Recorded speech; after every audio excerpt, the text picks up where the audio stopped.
Good evening, everybody, and welcome to the big derby of the week. We're gonna see the two pink platypus teams go against each other. On one side, the Ornithorynques Roses, the masters of the universe. Over here, we're gonna need to show the Academy boys how it's done. Or maybe we're gonna see the exact opposite over here. Of course, with Ornithorynques Academy in getting the first place. And now I do want to say hello to everybody. Hello there, Heining Dave. Good evening, sir. Rafifi, bonsoir, monsieur. Mad Beats. Hello there, sir, and welcome. I did also notice this Electra. Hello there, sir. We do have Rafifi in the house. Bonsoir, monsieur, et bienvenue. I inspire Polizai. Hello there, sir. Good evening, good evening. Cheltus, good evening. Thank you so much, by the way. Much appreciated for the tier 1 sub. Thank you, sir. Also, Felier, bon dia, monsieur. Bon dia, Senor, actually, I should say. Pollux, good evening, sir, and welcome. I did also notice Heinig Dave did pick up that first promotion. Thank you so much for picking it up. And of course, big shout out to you, the man, Heinig Dave. Tempete, bonsoir, monsieur, et bienvenue. I hope you're going to enjoy the time watching these two teams duke it out. And I do have to say, oh, thank you so much for the follow and spy. Thank you, thank you. They did actually go very fast on this. And this is a surprise for me, as you've seen. Most of the time we actually wait quite a bit, but it looks like they were ready. Everybody here was so excited to get this game going, and we should be too. We do have in the top right part of the screen already them actually picking their 6 bands, and I'm gonna go through them. I wasn't really sure what map it is, but now if I look at the game settings, it looks like it is gonna be Lakes map. So in the top right part of the screen, we do have Australia picking up a first band with Maya coming up second. We do have Bande, Cleopatra, Ptolemy with Gran Colombia and Zulu.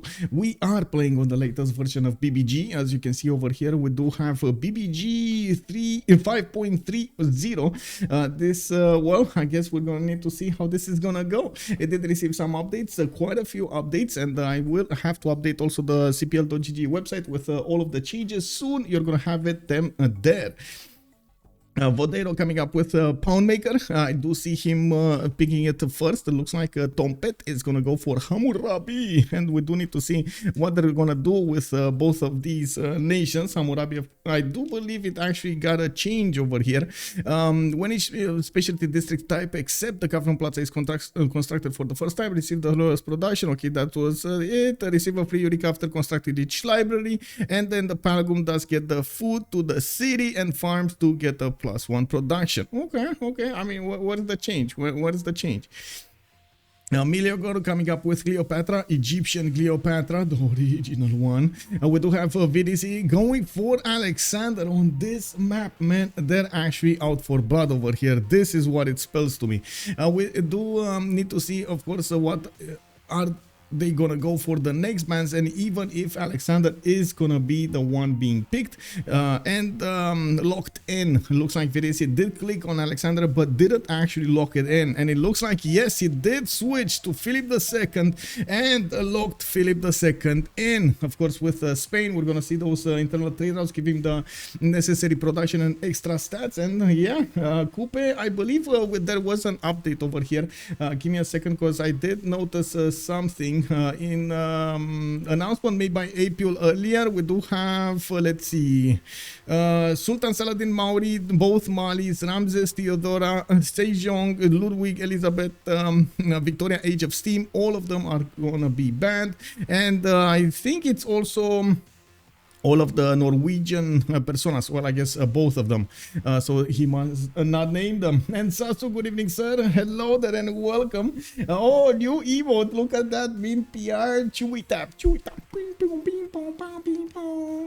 do have also Drop to Sky. Good evening, sir. We will see preserves tonight. Well, we're gonna have to wait and see their strategies.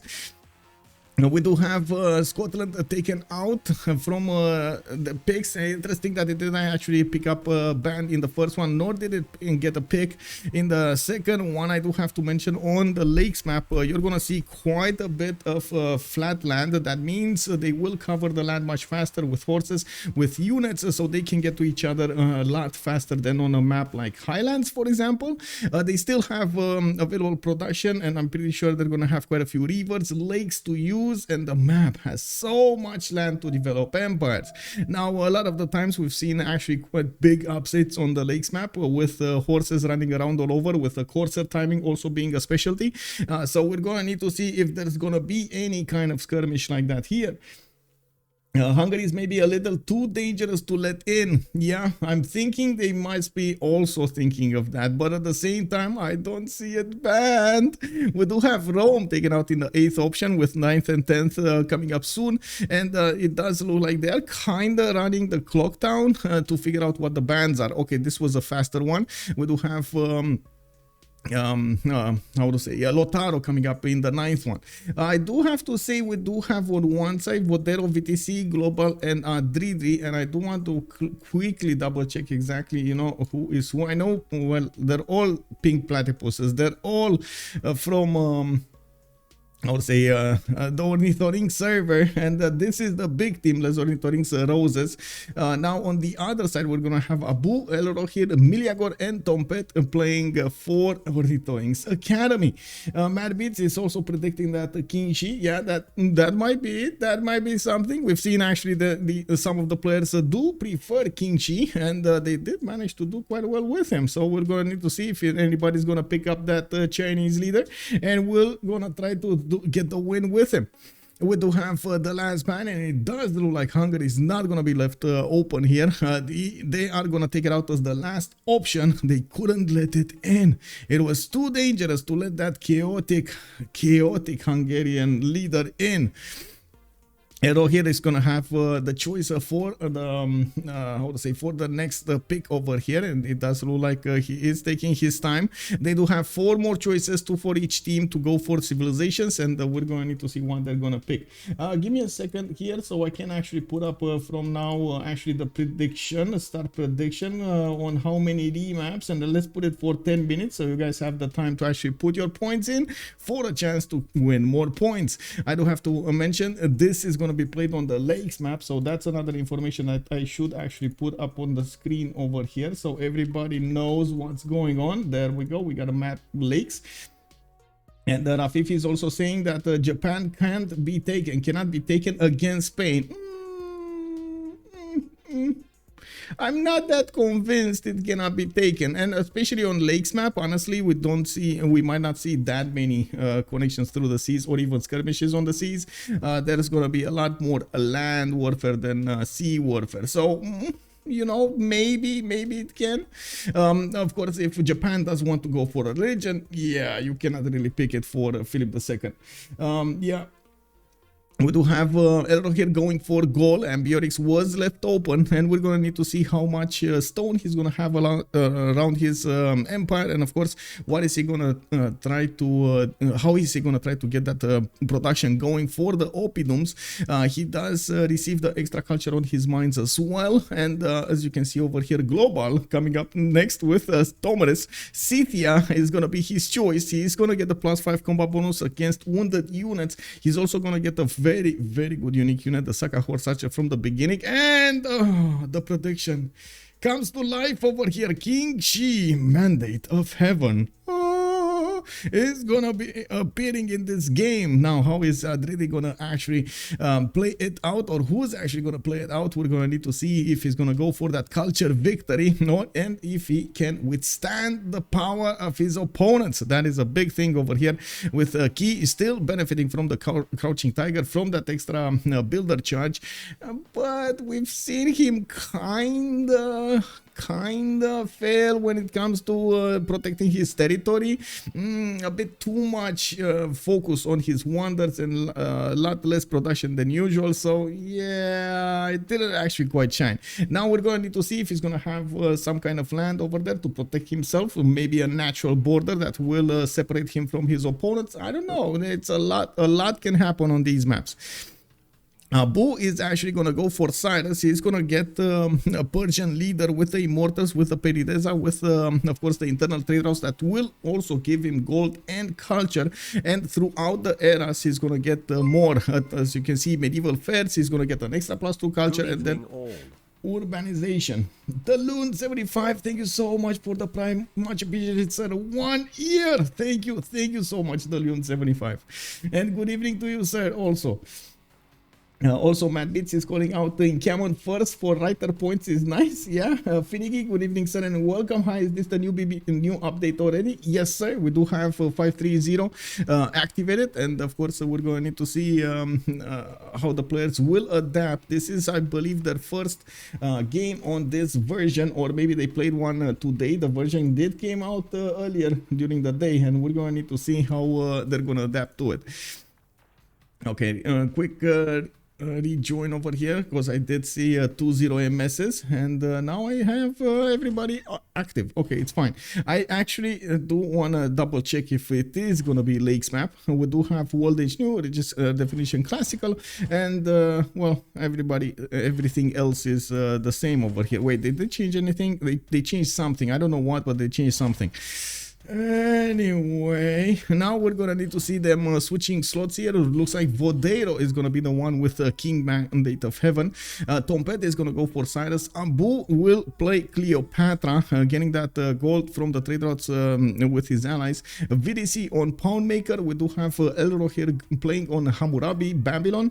Looks like Glowbal is gonna be on Tomaris. Adrydry is gonna be on Philip II, and then Meleagor on Ambiorix. Meleagor is also saying that Tempete is gonna rejoin, as in he's gonna come soon.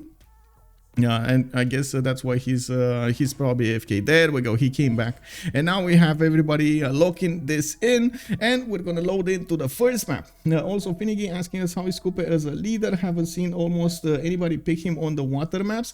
That's mostly because everybody's banning him rather than anything else. Coupe is very good, very good. Oh my god, oh my god, that strength, that available power spike at the beginning of the game does give you so many advantages, and we've seen him quite a few times create chaos, because it does have the ability, which no other civilization that I've seen has that ability, to actually sail his boat towards an opponent capital and settle as close as possible to his opponent, building up warriors from the beginning and starting a war. Most of the time the players are like, oh no, not Coupe again, and that's actually how it receives a ban. And as you can see, we do have the first map loading in. We're gonna have all of the city-states populate the map, and we're gonna need to take a look at how this map actually generated. Now we do have Cree actually. Ooh, that's a nice, interesting land over here for Cree. Look at his pastures go. 4 pastures in the capital, 2 horses, 2 sheep tiles. So very, very nice for him. He's gonna have +4 food and +4 gold, using his trade routes towards his capital. Quite a bit of fresh water around his cities, with rivers and lakes to settle. And I do see some mountains for that nice adjacency towards campuses. Not bad, not bad. A continent split. Okay, some more amenities are going to be available for him in the northwest, but not that, I guess it's not that close. If we take a look at the south here, and this is going to be quite important for Cree, if he does have an opponent to go against. At the beginning of the game, those Ochitaos move quite fast, right? They get that promotion really quickly, and of course, we will need to see if Cree is going to be aggressive with them. It's very common for the players to buy out an extra scout for Cree so he can do some damage. Now it looks like in the south we might have the first receiver of that damage. This is Tempete. This is from the opposing team.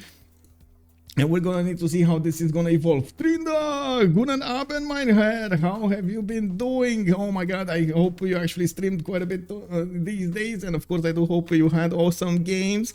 I see you're doing quite well in the wildcard. Let's go, bro. Let's go. Thank you so much for the raid. And of course, let's actually put it up on the screen here. Shout out Trinda Air. Oh, actually, yeah, there we go. I needed to write everything down there. Thank you so much for the read, and of course, welcome everybody. We are watching a matchup between the two pink platypus teams. We do have the Ornithorynques Academy on the left side, while Les Ornithorynques Roses, the original team, the power, is the masters, are gonna be on the right side. Now, it does. We were talking about the second civilization over here. Thank you so much, Trinda. Thank you, sir. Yeah, we do have Passagarde already settled with a 2-1 base. Looks like the scout is gonna come out in 3, and he is also gonna get quite a few cities to settle here with fresh water. He does have inner sea that he's gonna also wanna put down at least one of those cities, and I do see to the northwest he's gonna have Babylon, which he might actually try to trade with. They could set up coastal trade routes from the south to the north over there, or well, I guess the other way around. Has quite a few geothermals because he's on a continent split. And of course, the river is spanning for him on the east side. Well, I guess it is kind of incentivizing him to go east side. So it is what it is. Let's actually take a look if there's anybody here. Oh, there is another ally. This is going to be Abiorix, an ally of Tempete over here and of Babylon.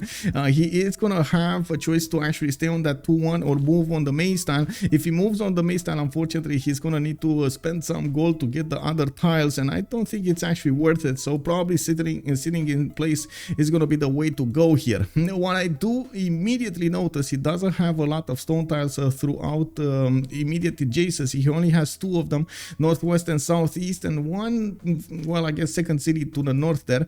But honestly, he does have good placements for his Oppidoms. They're just going to be expensive. So for example, using this strategic resources, the iron and the horse, he can put a +4 of Oppidum over here in the south. He can put a +2 over +3, that's gonna turn into a +3 over here, get another +4 over here, another +4 over here. So there are options for him. It's just gonna be a bit out of his way to get everything going.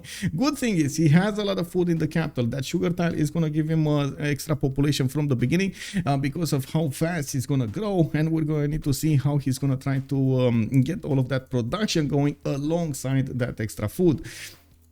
Now moving to the north, that's like this area is populated by city-states. Nobody is living here unless, oh, Scythia, Glowbal, it's gonna come with a 3-1 base. He does have his honey tile underneath his capital city, and it does look like he's gonna get, let me see, he's gonna get a city, a possible city on the southwest next to those dice tiles to get a faster pantheon, while it's not actually uncommon to actually see him plan out Kurgan from the beginning. Unfortunately for him, his available good Kurgans are not that close. He does have a pasture to the west side, which will make this a bit better, but not ideal. Of course, having at least 2 pastures hit that Kurgan is the ideal, or I should say the least that you want to have that Kurgan.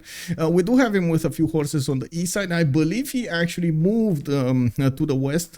I think he actually spawned on the 2 base over here and then moved on the honey tile to the west side. That's why he actually is a bit too far away from his sources. Moving a bit to the north here, we do have Rocket Death with quite a bit of floodable terrain. Oh, that's a lot of floodable terrain for him. To the north already, he's, oh my god, oh, look at the Egyptian warrior just getting a hill. Was that a hut? I think he actually popped a hut and it came out. Inside the off, good evening, sir, and welcome. LGS, hello there, sir, and welcome. Favnir, hello. This is the final map. We don't know yet. They still have 2 tokens available for them, and we're barely turned 4 into the first map. And we do need to see also how Abouh is going to try to play this out. Definitely Lady of the Reeds and Marshes could be an option here. We do have him with so much floodable terrain to the northwest, with multiple rivers getting that next to them. Not to mention quite a bit of marsh style. Yeah, quite a bit of marsh also available for him. Now, moving forward, it doesn't look like on the south we're gonna have Spain, and they're not gonna actually get to trade each other. They are opponents, while Madrid does have all of this water for him to go through. He might even try to get a city here if, of course, Egypt is gonna try to go south with anything, with a city or something. We do have Spain coming up on a continent split. He's going to have the red and the green continent to the south with a purple continent on him. Oh, triple continent split actually for him. Okay, this is nice. This is nice. He does have a +5 campus in the capital with those 2 mountain tiles, the geothermal fissure and the 2 rainforests. While I do see he's going to have some +4 campuses on the west side using also the geothermals and the reef tiles. A decent amount, of course, for him to settle those cities and get his harbors out, and I do see he's gonna have a lot of land to settle as well. That actually brings me up to another subject. He can set up coastal trade routes with Scythia. There is an option for Scythia to go over here and get a city, so they can trade from an earlier stage of the game, even though I do believe Spain at the beginning and even Scythia will want to use internals at least before Wieselbanken.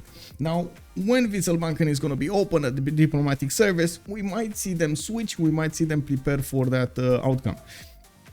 Looking at Xi'an, we do have China in the far, in the middle north over here, and it looks like he's gonna get a settler out in 3. War has been declared, they are fighting, and we do have China trying to pick off one of the scouts of Egypt to the west side. He did find where he's coming from. Of course, he sees the loyalty coming up from the west side of that warrior's vision, and I do see he's also trying to explore the east side. He's gonna be relatively far away over here from opponents, but at the same time, you see the flat land around these cities. I'm pretty sure they are gonna go against each other with horses, so we're gonna need to see who's actually gonna build those horses, who's gonna train them against their opponents, and who is gonna get cities out. Let's actually take a quick peek on Babylon also. Oh, one second. Xi'an, does Xi'an actually have stone tile? He has one second city to the north, not the best one that he could have, but I guess it works. And unfortunately, the one tile of desert is with a salt mine. He can't really put down a pyramids or something, which would have been amazing. Okay, quick look at Babylon before they're actually gonna vote here. We do have him with quite a few 2-2s, a lot of rivers for him to develop north and south. I'm pretty sure he's gonna try to stay on the rivers as much as possible. Those balgums, man, mean a lot for Babylon over here. Okay, let me get this going. Okay, I see there was okay, there we go. We shall claim victory. Well, yeah, yeah. Let's see if that actually is what it is. We do have no stone, no stonk for China. It's remap. I think he can. I'm pretty sure he can get the I would say Stonehenge over here. It's not that big of a problem to actually build it in the second city, and usually you do build a holy site in the primary city. But it looks like we are gonna see a remap, and yes, indeed, Les Ornithorynques Roses did choose to go for a remap. This actually gives me a little bit of time so I can put the team labels on the screen so you guys exactly know, left and right. Let's see, left side we do have OA, that's Ornithorynques Academy. And then on the right side we're gonna have Les Ornithorynques Roses, LOLOR. Les Ornithorynques Roses. Actually, let's put it with capital letters, makes sense. Cleopatra would have won the battle for Stonehenge. Yeah, might have been. He does have a stone in the capital, and yeah, I'm pretty sure Egypt will want to get Stonehenge as well. So it might have been.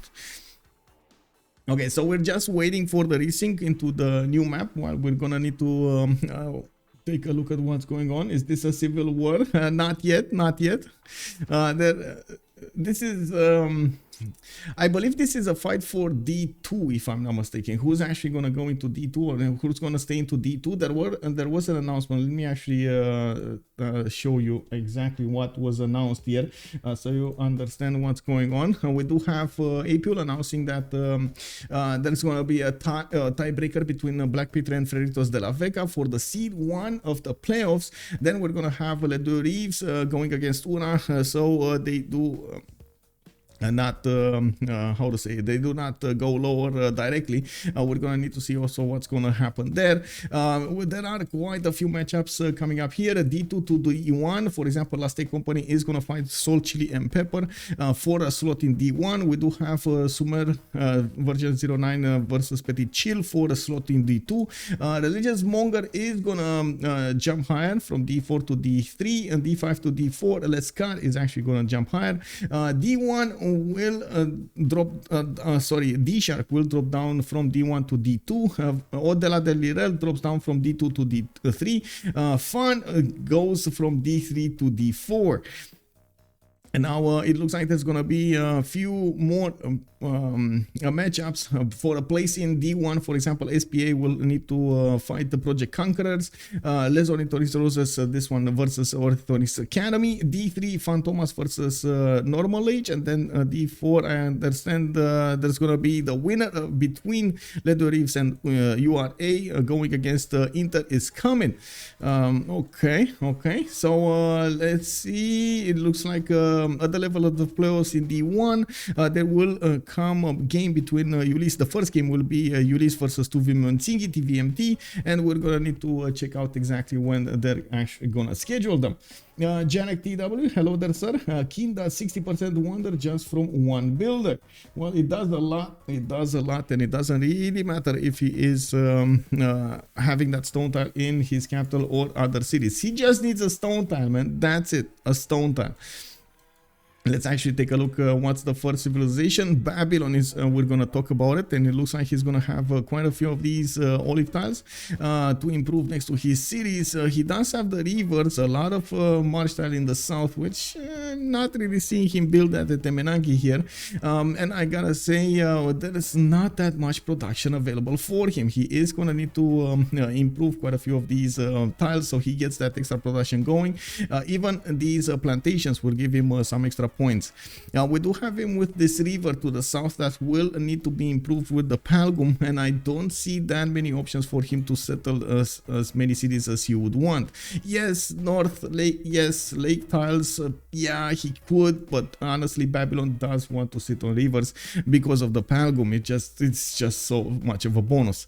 Now moving forward, we do have to his east side Gaul, which is going to be his ally, and looks like this time Aduatuca is going to have what is this iron adjacency over here? Oh my god, 4 iron tiles in the capital city with a possible 5th one. What is this?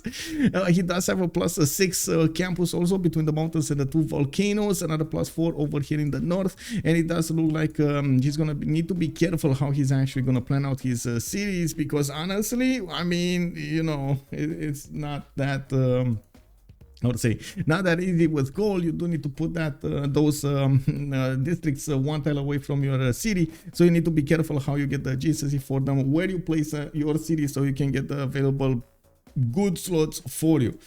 Did he had the stoning camp? He did not the last time. We're going to need to see if he's gonna have it this time. It looks like also Meleagor is starting to scout his south. He's getting a scout out in 2, has available fresh water to the north, to the west, and some coast to the east side, where it does look like Persia is going to be on the other side, on the opposite side of this coast. They could set up coastal trade routes using some extra cities over here, and we're going to need to see Tempete next, with Pasacarde settled on a desert tile. Well, I guess that is better than working a desert tile. He does have quite a few 2-2s around his cities, and I do see he's gonna have a good second settle on a citrus tile. Well, I say, wait a second, I say it's good, but honestly there's like no production there. Oh wow, I guess west side it is. He's gonna get the sheep tiles, so he's gonna get the 1-3s, and of course work those up much better, much faster. we'll need to put quite a bit of work in the north to actually make everything worth here, and even might actually snatch up stone circles so he can get that extra production working. Well, I guess we're gonna need to see how he's gonna play it out. Looking at the north here, I did jump over China, and it does look like this time he's gonna have a 2-2-3 settle in the capital with the diamond tiles underneath his city. Jack is also making another comment here. Anyway, why would you gamble as Egypt that China doesn't have stone? You just go for Etemenanki.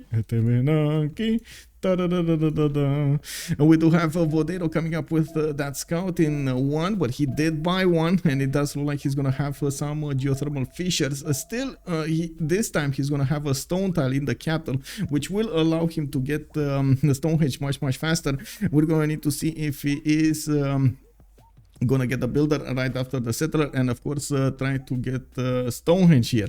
It looks like in the south he's gonna have a lot of flat land with these floodable terrain tiles next to the rivers, while to the north he's gonna have a decent amount of desert, which honestly I don't like, but pyramids might be a thing, Petra might be a thing, so we're gonna need to see if he is gonna try to get that going. Here he does have Uluru, for example. This would be a prime placement for that Petra. He's gonna get so many hills, and of course the tiles of Uluru increased with that extra food, with the extra gold and production.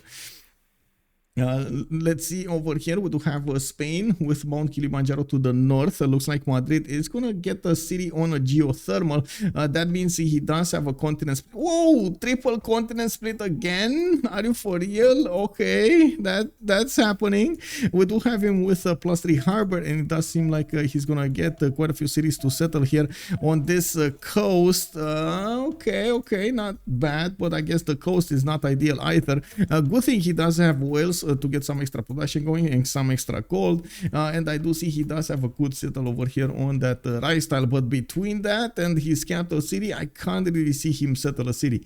Now maybe he's gonna go inland and of course get some commercials going. Yeah, we do have in the south also, we talked about Pasargade, Egypt coming up with those floodable terrain tiles. He does have stone in the capital as well, 3 of them, and we'll need to see if he is gonna try to contest that Stonehenge. We do have Rakedet getting a settler in 3, and it does seem like he's gonna have opportunities to settle to the west and at least one city to the east side. I do see he's gonna be relatively close to Scythia, which well, that might actually be a problem. We're gonna need to see if those Mariano chariot archers will be up to the challenge to withstand all of that attack from Scythia. If of course Scythia is gonna be aggressive, which I hope. Oh, don't blame me, man. I hope we're gonna see some aggression over here from Scythia with a lot of Saka hortages all over the map. Saka hortages. Also, let's see. You don't always have a good when Egypt and Cleopatra won't suffer too much from this loss. Yeah. Oh, Mikisiv watching this time does only have 2 of these pastures, by the way. Unfortunately for him, he's not gonna get that many amazing bonuses for his traders, but I guess he will get some rivers to expand in the south, and he does have Cleopatra to go against from the beginning. Try to put some pressure on Rakedet is gonna be good for him. So there's only one remap token available for the teams, and that is gonna be on Ornithorynques Academy to choose wisely.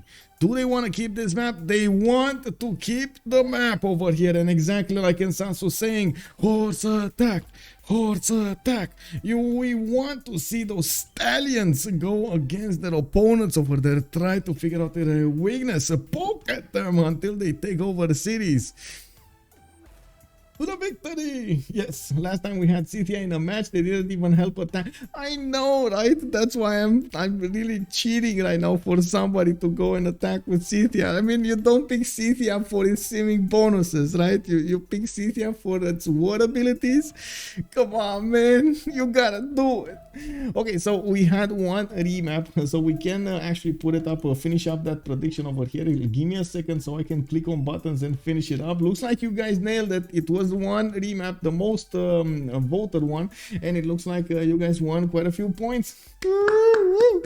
Yes, very nice, very nice. Kirk 76 should Spain settle on banana tile for Canal City? That's a good question. I don't really think so. I don't think it actually is useful. I believe the rice tile will do quite nicely, and he's gonna have the adjacency, the +3 over here for his how to say, from the mountain for his campus, and of course the reef tile. But I mean, if he really wants to, he could. That's a lot of food anyway. Now let's actually take another quick peek at their early options here. Now we're gonna see the players start up their engines. We're gonna see them get their settlers out, go towards their first spawn locations, and of course settle those cities. We're also gonna see them if they choose to go settler second or builder second. In the choices, of course, of China and Cleopatra, we might see builder second. We're also gonna see them what kind of technologies they're gonna go for, if they want to go really quickly on something or put it off.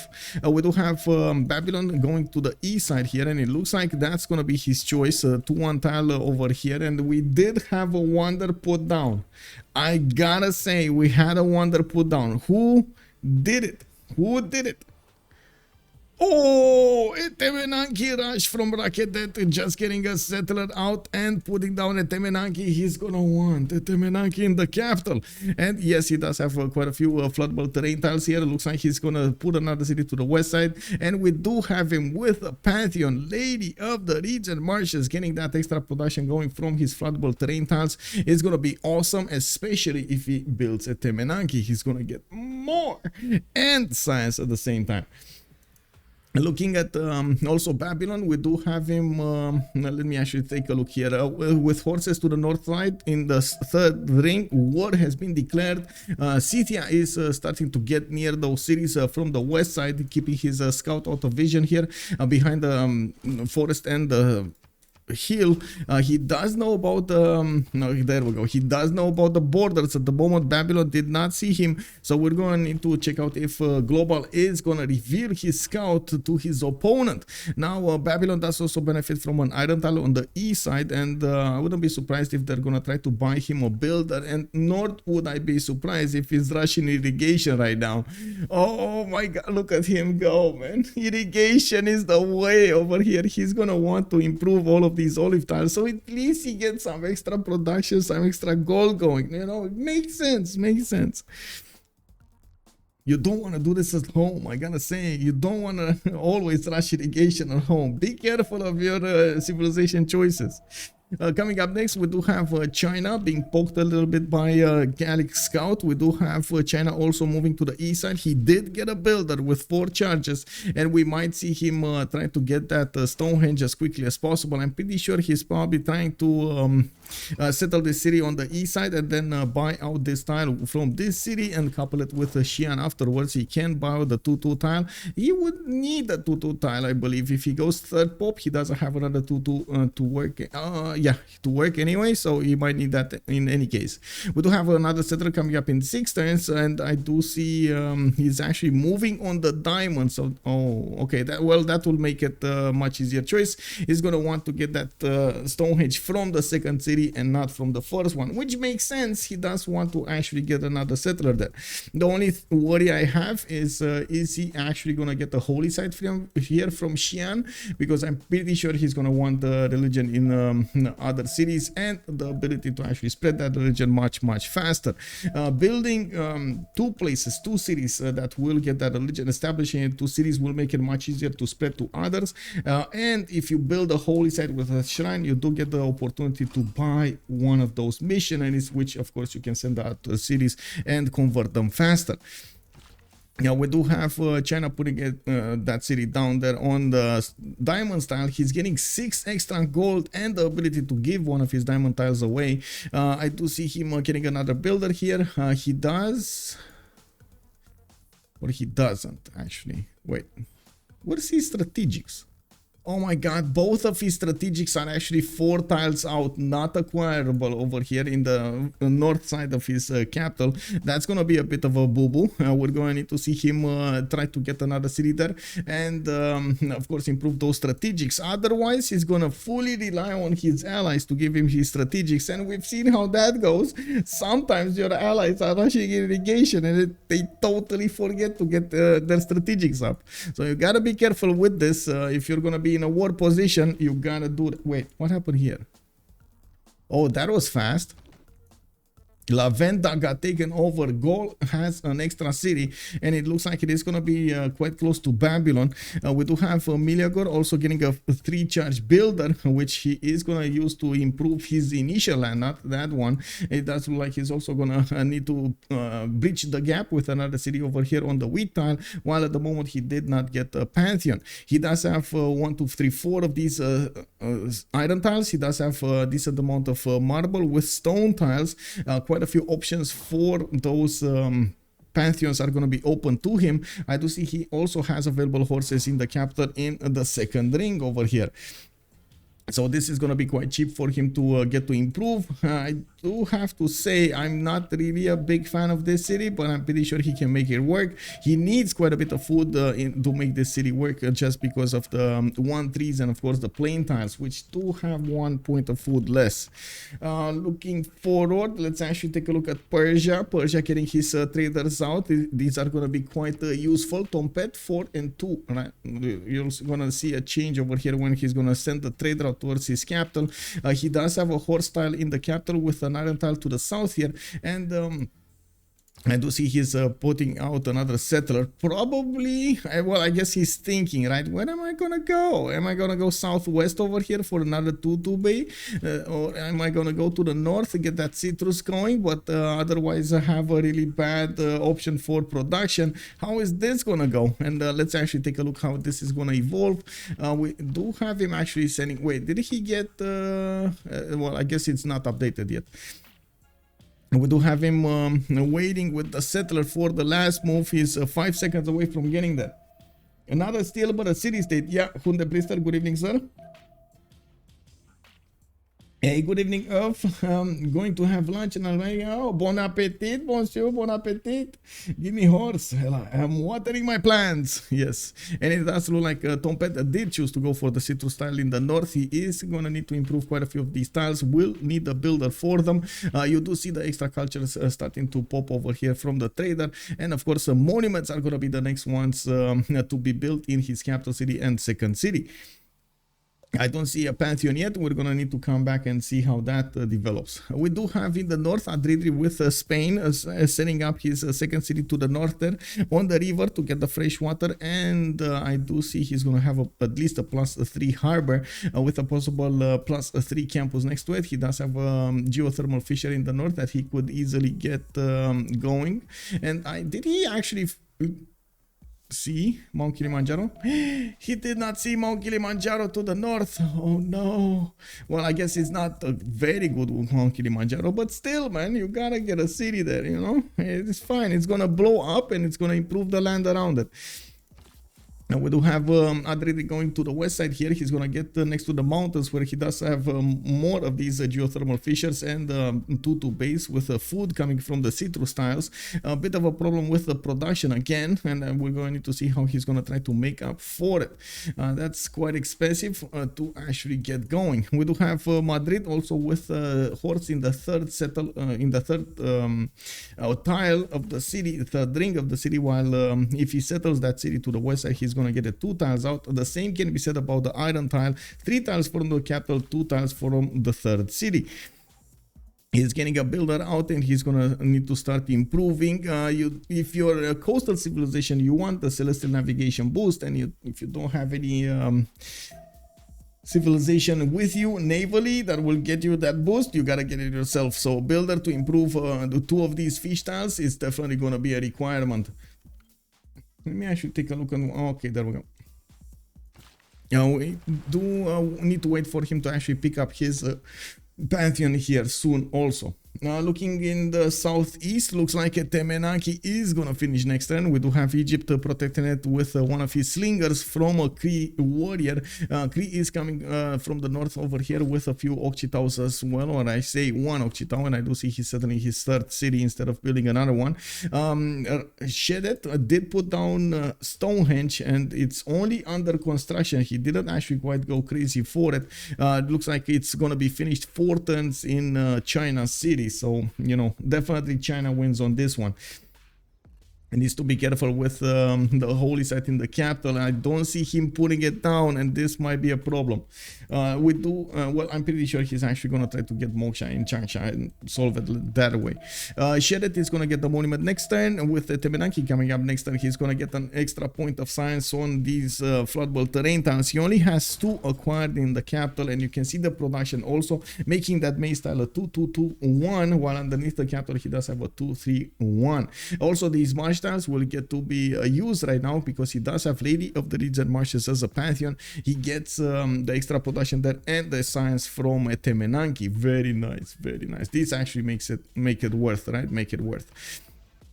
Now we do have him getting another settler in 5 turns, and I do see Abouh is still trying to put off that Cree scout from his territory. We do need to see if he's going to be successful here or not. Stonehenge, yes, he's trying to build it in 10 turns, but I guess that's wasted production right now, especially since China will probably, there we go, will finish it next turn. He just put that builder to work and put more production into it. Rakedet does also have horses in the 3rd ring to the north, and I do see he already acquired the iron tile in his capital city over here. Ooh, Momiko! Hey guys. Hello, sir. Bonsoir, monsieur. Bienvenue. Thank you so much for the 22 months. Amazing, sir. Thank you, thank you. Good evening, closing. Also, good Abend, my heart. Hello there, and welcome, welcome. Looking at the next one, we do need to take a look at Cree here. Already picked up stone circles, so he can actually get some extra production going from his stone tiles. He does have quite a few of them alongside the gypsum next to his cities. Not bad, not bad. He did settle also on a J tile to the southwest, from which it is receiving an extra point of culture, and I do see him going for the monuments here. Put the cities in the south, so he gets the fresh water from the rivers, and he is going to get a decent amount of production around them. Needs to be a bit careful here to buy out the tiles when he needs them. I think there was a forest fire also, because this is a 3-2 and usually it should have been a 2-2. Or is that flatland? Oh, that's plains rainforest, so that should have been a 2-1. Ooh, okay. I mean, forest fire, let's go. Amazing. Okay. We do have him plugging in magnets in the capital. He still did not improve his pasture tiles. He does have 2 of them here, one in the north and one in the south. Yes, he's gonna get extra 2 gold and extra 2 food for each trade route sent to the city, but honestly, well, I guess it's not as, definitely not as big as the +4 and the +4. We do have him with available turtles to the north to west to improve, which do have a reef tile next to them, which will allow him to actually get good adjacency campus here. Same as the mountains, to be honest. He does have 3 tiles out that he could place there. Of course, we're going to need to take a look a little bit later when he's going to want to put down his guy from Plaza and of course get the bonuses for his other districts. It's going to be quite important for us to figure out exactly what is he going to do to max out those stats against his opponents. Now, last but not least, Scythia did put down his Kurgan, and yes, he put it between 2 of these pashas. You can see the 3 faith turn, 3 production, and 3 gold coming up for him here, using his trader internally towards the Magnus capital city, Pokrovka, which is establishing importance. And I do see he started up with campuses. He does benefit from 2 of these +3 campuses, one in Pokrovka and one in the 3rd city, actually on the west side, where he also has an amber tile which will give him that extra culture. He did settle on something with culture, and that is another amber tile over here in the north, underneath the soil of Soloka. He does have a continent split on the east side. They're going to have a few more available options of amenities there. And of course, I do want to mention Tomenes is between Babylon on the east side, which yes, he might actually get to war. And to the northwest, he does have Cree, which is his ally, while Rakedet is going to be over here across that pond. We're going to need to see who is he going to choose to go against, if he's going to start a 2 versus 1 against Rakedet, or is he going to try to do something against Babylon on his east side. Still no Pantheon yet. He does have available iron tile in the 1st ring of his capital, and I do see Soloka did upgrade the horses, so he already has that strategic resource acquired. Now, did I see another wonder there pop off? Okay, there we go. Vodairo is not actually activating his Great Prophet. He did build Stonehenge, but he did not get that religion in. And this makes me think, is he actually waiting for something? What is he waiting for? Getting a builder going? Oh, never mind. He just did it. We do have him also getting a pantheon. Oh, that's what he was waiting, a pantheon. Religious idols coming up for him. We do have him with the 226 3 diamond tiles, and of course he's gonna get quite a few of them. Another 2 tiles over here on the east side, while I'm thinking, is this worth it? Like for 3 of these tiles, is this pantheon worth it? Well, I guess he does have some more in the north there, and another one on the east side, but honestly I don't know. I feel like he could have done a little differently here. Anyway, now we do need to see also the Pantheon of Babylon. Not there yet. He did improve his olive tiles, and I do see builders are coming out from his other cities. He's gonna need to start improving quite a few of them if he wants to make them work. And of course, the one on the east side at least has some production from these hills, while the one on the west side, oh my god, he barely has anything there. Waiting 9 turns to build a builder. China pyramids next, I guess. Yeah. I mean, if he goes Jiaodong and gets pyramids, yeah, but at the moment he's getting those diamonds improved. And let's actually take a look at his religion really quickly. It's all one wonders provide the +6 faith from divine inspiration, with sacred places, the +2 science, culture, gold, and faith that you get for each wonder for each city that has a wonder in that border. Now that we actually finished going around the map here for all of the civilizations, let me actually quickly put up the prediction for who will win, and we're gonna need to start checking out everything else, especially the city-states. Who will win? Ornithorynques Academy or Les Ornithorynques Roses. Okay, and submission period, we're gonna put it for 30 minutes. I do have to, oh, there we go. I just forgot I got actually some juice. Switch of juice tonight, guys. We are going for the Fanta with madness inside of it. Woo! Jenna went to religious idols. Yes, he did go religious idols. Yes.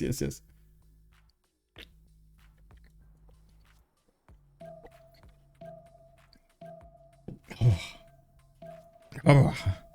Okay, let's take a look here. Babylon, Pantheon, Goddess of Festivals. He's getting the extra point of culture for each of these improved plantations. He does have a lot of them, so I can't say he made the wrong choice over here. It does have 4 in the capital city, with more on the other side, with the dice tiles over here available alongside those olive tiles.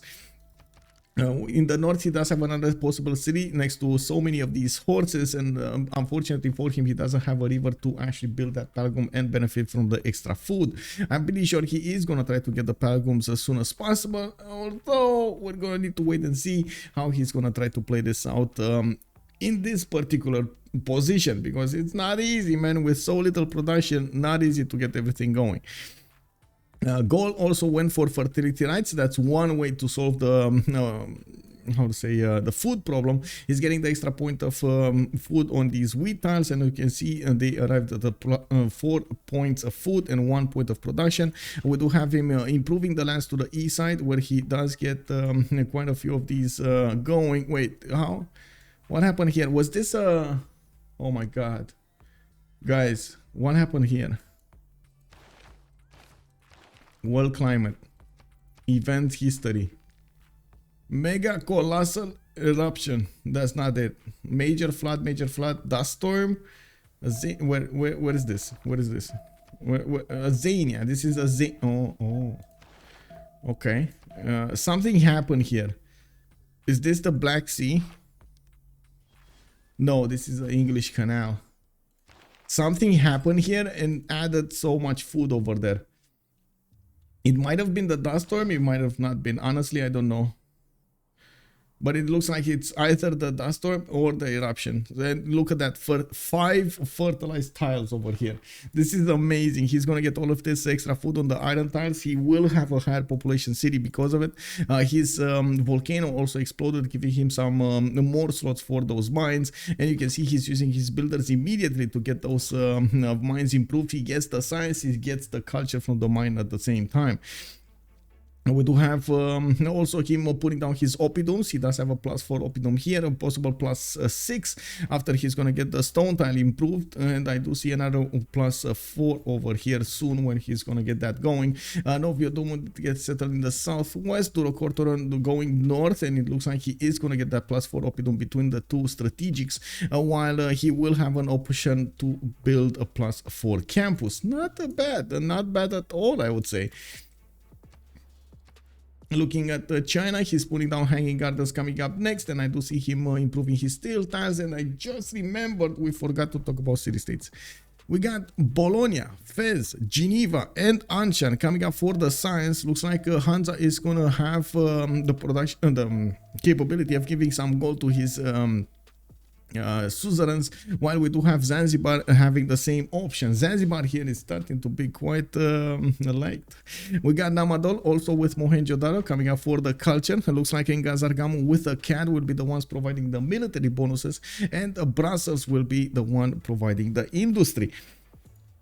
Quite a few mountains available for China in the south, and I do want to keep on looking on Persia. Persia City Patrian Goddess, he's going to get the 50% off his first district. Now he's going for commercials immediately, so he gets the extra trade route slots, which is going to be quite important for him. I'm a bit sad we don't actually see that much production in the city of Gordian. It's already 3 pop, and of course Persia does want to get some more of that production going. Looks like he is benefiting from 2 of these builders, starting to move around and to improve some of those tiles. We do have in the first great people screen Marcus Licinius Crassus as a great merchant. Looking at a Persian leader, he's already making 1 merchant point a turn, 2 next turn, 3 the turn thereafter. Looking at the east, let's see, Raketed, Lady of the, these Occhitaus might actually do a bit of a boomsy here. They received a nerf though. I do see them only with 15 strength. They're not as strong as before, and especially the archer can make quick work of them.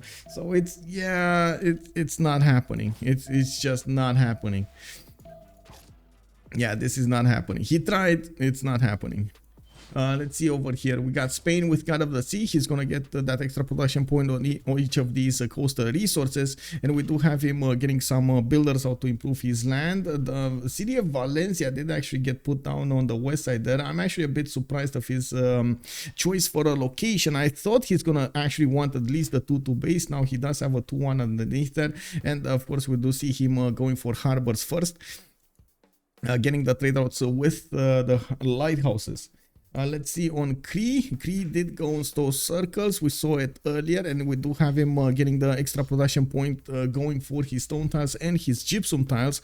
And while he's gonna put down a few commercials so he can get some more, really important to actually start the competition on the great merchant points. And of course, since Cyrus is gonna be the opponent of Cree, they're gonna actually duke it out over there, try to snatch those important extra trade route capacity merchants from each other. Scythia did go for God of Open Sky. He's gonna get the extra culture point on each of these pastures, and I do see he did finish up his campuses. Now he is on let's see, 13 science with 10 culture, getting a 4th settler and a 5th one out already. He did benefit from nice production capabilities over here, and of course allowed him to make those cities much faster. We do have also a few builders coming up here. Shertom Lake, he does have 2 of them already improving some of his tiles, and the traders going internally here. Magnus. I think everybody went Magnus.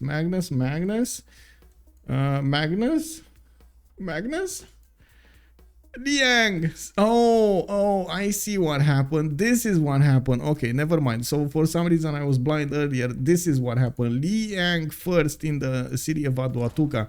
He didn't get a hurricane to improve these iron tiles. It's just Liang's ability to get that extra food. Agriculture, +1 food on the city's revealed resources. I'm not sure honestly how agriculture works with iron, but in some world in this universe you can actually farm iron. And yes, I know what I said. Okay, it is what it is, man. Now we do have him also going for the Pingala second over here in Doviodunum, and he's gonna get a decent amount of culture anyway from his mine, so he doesn't need to worry about it. MS Dolly, so let's say calling it out. You put it in your blood directly by injecting. Well, I'm not. I think that's dangerous, bro. I'm pretty sure that's very dangerous, bro. Liang knows how to farm iron. Trade secret. I know, right? He knows how to farm iron. man, you. Yeah, it is what it is. Anyway, we are turn 30. We're coming up on the next era. We're switching from the ancient era into the classic era, and I do believe everybody did manage to get over the threshold. That's 19 points threshold to reach the golden age, and as you can see, everybody did manage to get a golden age here. We will need to give them a few seconds so they can actually choose their early options. While I do believe the majority of the nations will go for pen, brush, and voice, there will be some wink wink Qin-Shi that will try to go for a monumentality. That's usually how you try to get Qin-Shi going with that religion and everything. I do also want to mention Qin-Shi is relatively close to Gaul here. Meleagor in the south is going to have a decent amount of production throughout the mid game and the late game, so he can actually output some of his units against his opponent. While putting more pressure on China is going to be important, it is also going to be important for Gaul to try to sim behind all of this. We do need to take a look at Meleagor here. We do have him going for audience chamber quite quickly from Aduatuca. He did put his government plaza on the southwest side here, putting another campus over there, only a +1, receiving the bonus from the government plaza, and that's about it. Getting a Pingala in there will allow him to get more science from the population, while he is going to increase the total amount of science the city has got. Ambioris with a pen, brush, and voice golden age.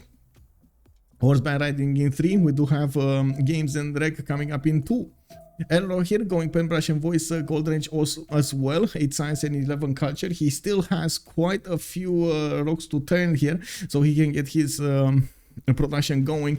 As you can see, he did manage to get those commercials started up, but unfortunately he didn't improve all of the tiles that he would need to get the production going, at least in Karkar. I don't know where that builder went though. I'm pretty sure he was building a builder. Did he just switch away from a builder? He like 100% he needs a builder on the west side here. Now, Magnus, yes, in the capital, he doesn't have a second trader from Karkar to the capital city to increase that production, but at least Mashah Sapir is going to benefit from those extra production points. And now he's only, as you can see, he's only on 25 production compared to every other nation in the game. He's very low. Abouh here also coming up next with Cleopatra, only 27 production. He has made the sacrifices of building Etemenaki from the beginning. The reason he actually has 14 science and 7 culture. We're going to need to see how this goes. Magnus, I believe, yes, it was nerfed in the sense of the food or the production. Let me actually take a look here, because I know I read something about it, and I believe it is the, let's see, 2 food. Oh, actually they split it up. They split it up entirely. I remember reading they only will get like 1 food or something, but it looks, oh my god, it looks like it split it up entirely. Oh, this is gonna require an extra point of oh, that's gonna make it harder. That's definitely a nerf. So you get the food or the production. You don't get the food and the production at the same time. Oh no. Yeah, Jared calling it out. Yeah, that feels bad, bro. That actually feels bad. Oh, what is going on? Anyway, I guess it was needed because everybody's going Magnus these days anyway. We do need to see Egypt coming up with Government Plaza, and of course try to get that extra production going. He did put down a few of these commercials, but I can't really say he's gonna get them anytime soon. Yes, he's gonna need to spend some time until he gets it, and then recruit the merchants and try to do something. While in the meantime, he's also gonna need to expand. It was a bit also being poked a little bit by the Occidentals from the north, which of course he is pushing out with the archers. Very good defense here coming up from Abouh, but at what cost? That's the question. Next to him, we do have Glowbal with 41 production, 15 science, and 20 culture on Tempete, which can always print out units to go towards his opponent's lands. Now we do have also Persia to take a look at, 12 science and 24 culture. They choose to go for a pen, brush and voice golden age, while Persia is still on 3 cities. He's putting settlers in production, and I do see him going for ancestral hall in his capital. He is relatively far away from opponents. He's gonna have, yes, Spain in the north, maybe to go against the later part of the game, but honestly until then there's gonna be a lot of cities to get going. And we do have quite a few cities on the east side, quite a few cities on the north, at least 2 cities that he could settle on the west, maybe even take over in Gazargamu and get close up and personal with Gaul. I do see horses coming around, coming around. Adu recorder on building those horses as soon as possible.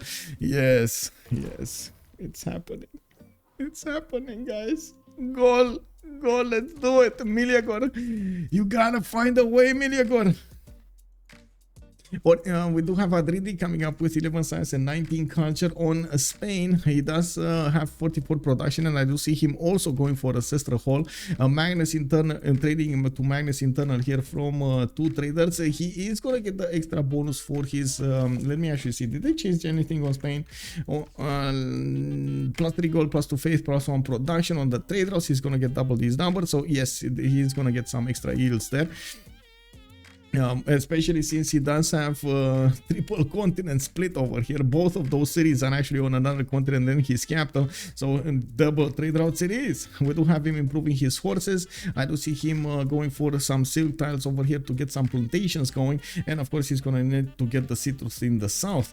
Finally starting to make the city of Valencia a little bit better, putting down one of these plus 3 campuses to get the extra science, but first prioritizing the culture. Very important to get that culture going. It opens up the civic tree, it opens up choices for you to use cards, which in turn give you a lot of bonuses throughout the game. If you play your cards right, you should be ahead, or at least up there with everybody else. We do have Scythia also coming up next with 16 science and 20 culture. Oh, he did open up with campuses, and now he's going for ancestral hall. You can actually see he has a 5th settler going to the southeast here, going for Liang second in the city of Soloka, while he's getting commercial there. Now we do not see him building any kind of army at the moment, but he does have the opportunity to settle to the west side here and get close up and personal with Egypt. Of course, the Egyptian Mariano archers are notorious for actually doing a lot of damage, so he might want to stay away for a little while. I'm a bit worried about his number of cities and his choice of going ancestral hall. If it wasn't changed anytime soon, and let me actually put it up on the screen so we can see if it was changed. No, you do still get the 50% and the free builder, and that's it. Settling the 5th city before he finishes ancestral hall unfortunately did take away from him benefiting from a builder in the city, which yeah, well, I guess we're going to need to see at some how many cities he's gonna have throughout this game. I'm pretty sure he's not gonna go more than 10, so yeah. Anyway, now we do have him trying to get a builder here from Isik. It takes him 6 turns to actually get a builder there, and of course he could have just waited 2 more turns to get that freely. We do need to see also how what kind of promotions he's gonna get to Liang over here in the northwest. It kind of smells like a city park promotion. We're gonna have to see.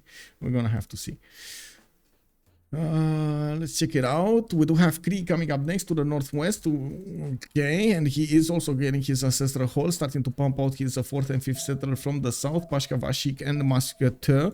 He does have a builder moving here and improving these amber tiles, and I'm pretty sure he's going to need to improve all of the stone tiles. He does receive extra production points and some faith from the stone, so it is quite important for him to improve every little bit of tile that he has with stone.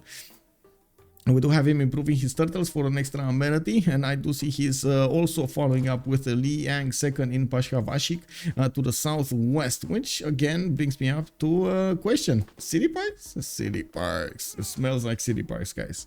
Qin-Shi, Mandative Heaven, Vodairo, 16 science with 19 culture. He's in a monumentality golden age, the only one that went more for a monumentality golden age. Already putting down a few city parks here, and you can see he did manage to get 2 more wonders, pyramids in the north of Jiaodong and the hanging gardens in the city of Xi'an. That's going to allow him to get more growth in all of his cities and some extra housing around that in the capital and around that. We do have horses coming against him from the south, and they can actually make quick work of the warriors if they're not properly tamed here. We're going to need to see if Gaul is actually going to follow this up with more units. I see a third one coming up here, and I'm pretty sure he's going to need to keep on going towards his opponent as quickly as possible so he can do some form of damage. Even if he just pushes his opponent, force him to put his production into something else, it's still win for those horses. We do have Oracle actually as a fourth wonder here, and I do notice that encampment is coming up from Changsha. It looks like Vodairo is going to try to build the great bath in the city of Taiwan, while he is going to start to improve his iron tile over here to the north of Xi'an as well. Well, actually to the west of... Oh, hello, Babylon. Babylon sneaking in with one of these sub-booms. He does have 3 movement, and he did notice... Oh my god, he got the settler as well. Oh... No, shift enter, bro. What did you do? Oh my god, that's a clip. That's a clip right there. I'm sorry, that's a clip. I need to clip it. Oh my god. I gotta say, Elrohir here managed to do enough damage. Whoa, whoa, whoa.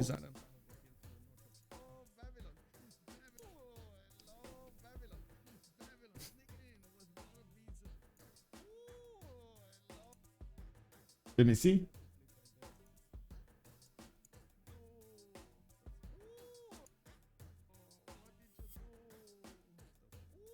There we go.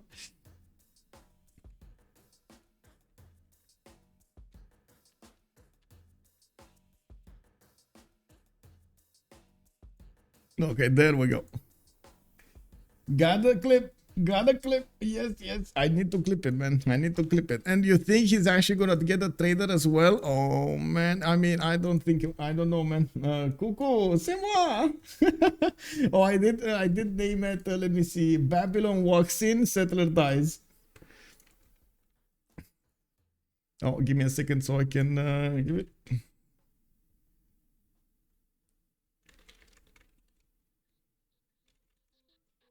Okay. We do have the encampment actually coming up in 3 turns here in Changsha. I do see he bought a warrior, and the trader is actually going to be fine. He did actually shift enter, and of course he moved underneath the archer. It's fine, guys.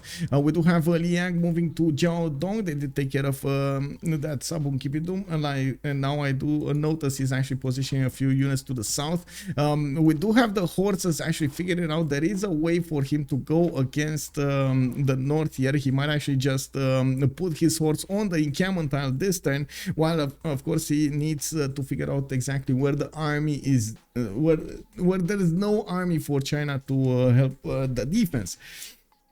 Now we do also need to see if Meleagor is actually going to put a few more production points coming up there. Now I do see Campus coming up in 4. Moksha is also establishing in the record in 3 turns, and I do notice very quick entertainment complex here. Okay, what's the first great engineer? This is extra population. Okay, extra population limit. It's fine. Gaul is gonna get it soon. We do have him building up his library count for that extra science, and I gotta say Meleagor is already sky high above Vodairo. 31 science, 36 culture versus Vodairo's 15 and 24. Usually, I gotta say, these monumentality civilizations do take a while to ramp up their engines, but they are more flexible than the pen, brush, and voice ones. especially because of the monumentality era. Now we're going to need to see how China is going to manage to get those stats up. I do see already he's putting down a few campuses here. He did upgrade his first swordsman, putting his city strength to at least 26 in all of his cities, and now that actually brings Meleagor. Oh, he's moving in. He's gonna do it, guys. He's actually gonna pillage the Gulf Plaza. He's gonna pillage the Gulf Plaza. That's dangerous, man. There are 2 archers over there. We do have warriors. We got a swordsman also. That's gonna die. It died. Never mind. It died. But he did pillage the Gulf Plaza at least one time. The ancestral hall did get pillaged. And we do see another horse walks in. He's gonna try to do something with this one. We do have also Meleagor coming up with another settler towards the north tile, and I do want to double check what's going on here. Scythia also can follow up an attack against Egypt, while I do see in the Egyptian lands we do have now 48 production, 20 science and 20 culture, still not really up there when it comes to the production capabilities of his nation, while Glowbal is benefiting from 56 production. We do have him getting his watermill going. Yeah, that's good. He does need to get as much food and production as he possibly can. I do see Moksha, but I mean, honestly, I would have loved for him to go for another district here rather than watermill at this point in time. I guess it is what it is now. He chose it. He's gonna have to work for it.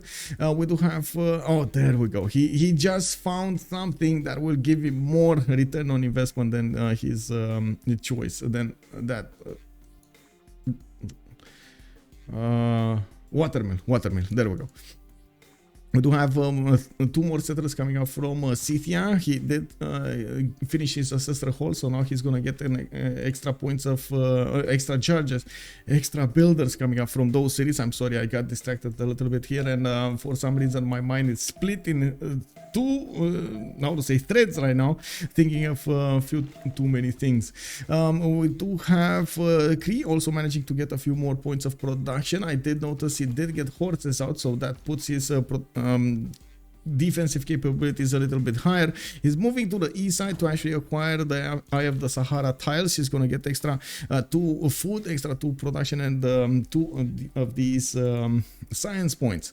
It does look like at the moment China did manage to successfully deflect the attack of Gaul, and I do see Meleagor is still trying to figure out if there is any kind of weakness over here, if he can actually take and do some more damage in the cities of China. The 5th city of China is also going to somewhere to the northwest, probably between those horses and the iron tile.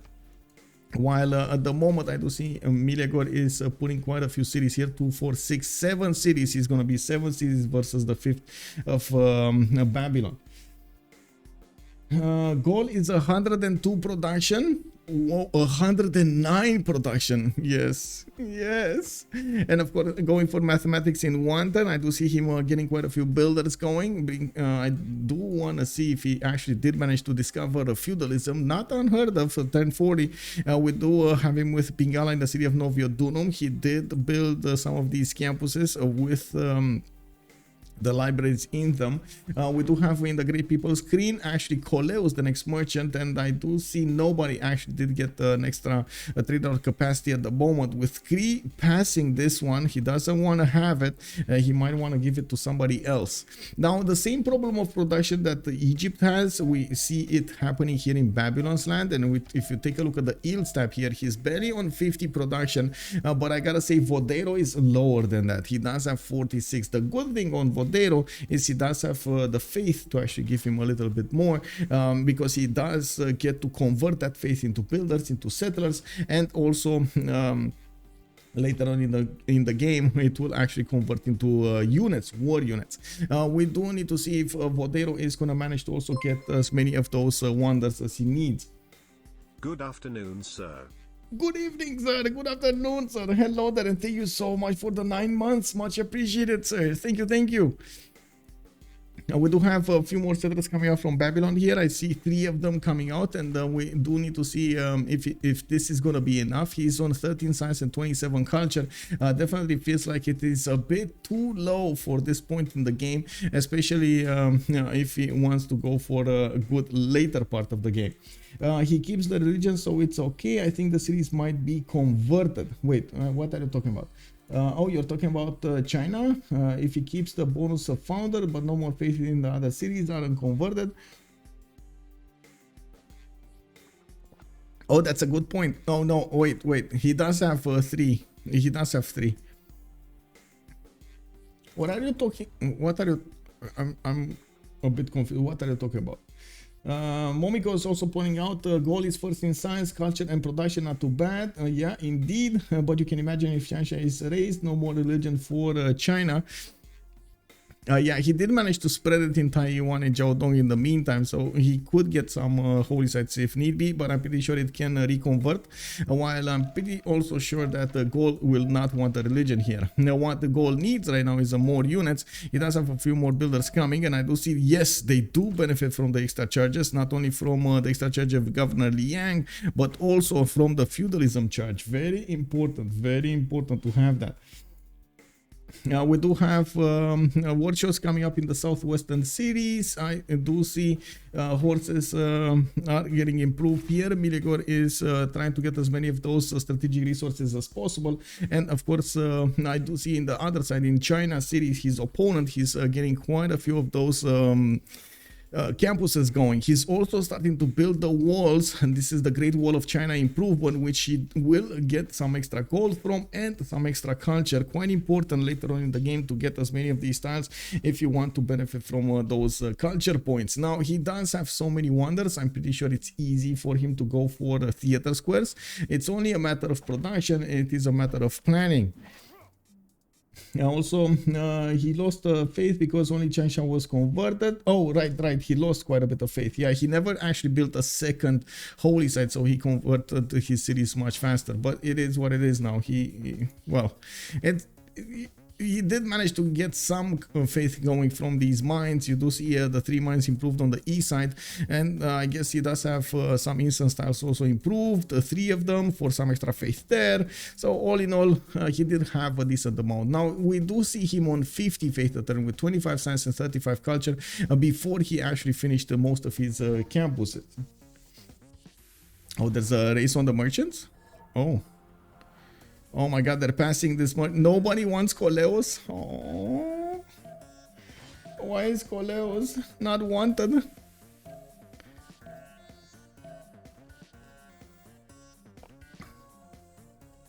The extra food was not from, but from Liang. Yes, indeed. I think I did say that. Maybe you missed it, but I did say that at some point.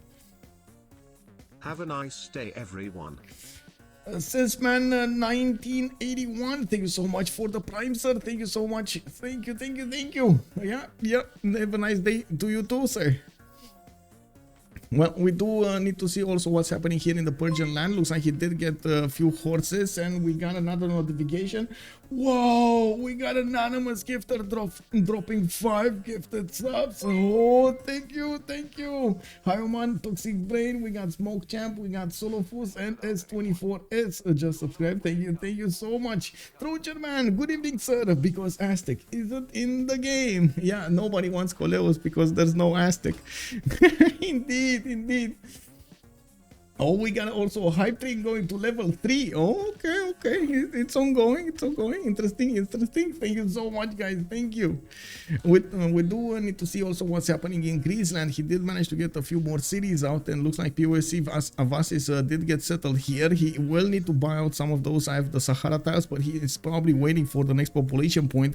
Unfortunately for him, you can actually see that he doesn't have a lot of food. He's only working the 1-for-1 gypsum tile here on the east side, which doesn't actually give him a lot of bonuses to food. I mean, we do have another settler to the south. He's actually starting to touch borders with Scythia. It is his ally, so no problems there. No sparks started up. Mr. Vasis did get settled on the west side. He's getting traders in most of his cities, and I do see Koleos is still up here. It looks like Scythia might actually be the one that's gonna pop him. Now, we do have Glowbal also getting a few more markets for extra traders. He is putting another city to the east side, 2, 4, 6, 7, 8 cities to go. And I'm pretty sure he's gonna try to improve them as soon as possible with the feudalism builders and getting more builders from his cities. Whoa, 100%. Ali the Spider, thank you. Thank you so much for the 5 gifted sub. Much appreciated. We got Mbak 321, Frost Galaxy Gamer, Talasta, Red War Card 1, and Rigimaru. Good evening, guys, and thank you so much. Thank you so much for the gifts. Much appreciated. Now, looking at also the lands of Gaul, I do see Colosseum is going to finish in 2 turns without the help of a Great Engineer. He's the only one making Great Engineer points with 6.9 Great Engineer points a turn. Looks like we do have some general points also acquired here per turn. Egypt is spiking at 2.3. We got China on 3. We got Scythia on 2.3 as well. And it does look like in the scientist screen, I didn't notice Hypatia being picked up. So yeah, there's no Hypatia yet. Persia is on 2.3. We got Gaul 3.4, Cree on 2.3, and then Scythia on 2.3. Oh, Spain coming up with 2.3, while China is only making 1 point, but he was actually spamming out those campuses, so he will make a few more points here. Now we do have actually Spain in the sieving position. He is going to try to get the economy going for his teammates, and he is already on 64 gold per turn with 86 production. I do see him 27 science and 38 culture. Didn't quite focus down these districts, these campuses, but he is putting as many harbors as he possibly can from his cities and getting those lighthouses going for the extra traders. We don't actually have him with an opportunity to get good coastal trade routes, but to the west side here, he could try to couple his economy with China's at some point in the game. Also, Jarek 12 Science Babylon, that is I think a mystery for us. So what happened here? I mean, I'm not sure what's going on in his mind. Don't get me wrong. I'm making assumptions right now on what I do see and what I think happened. I don't know exactly what happened in his mind for this. So unfortunately, because of his choice of cities, especially Karkar, and because he didn't actually quite focus down to get the production in there, even if he had high population in that city, like 4 pop the last time we saw it, he didn't manage to couple that with good production points. This actually was a recipe for disaster because it slowed down everything from building units to building settlers to building builders to get commercial going and everything else. And yes, he did want to put them down. Yes, he did put them down, but when he saw those numbers, he was like, oh my god, 10 turns to build a commercial. It was bad.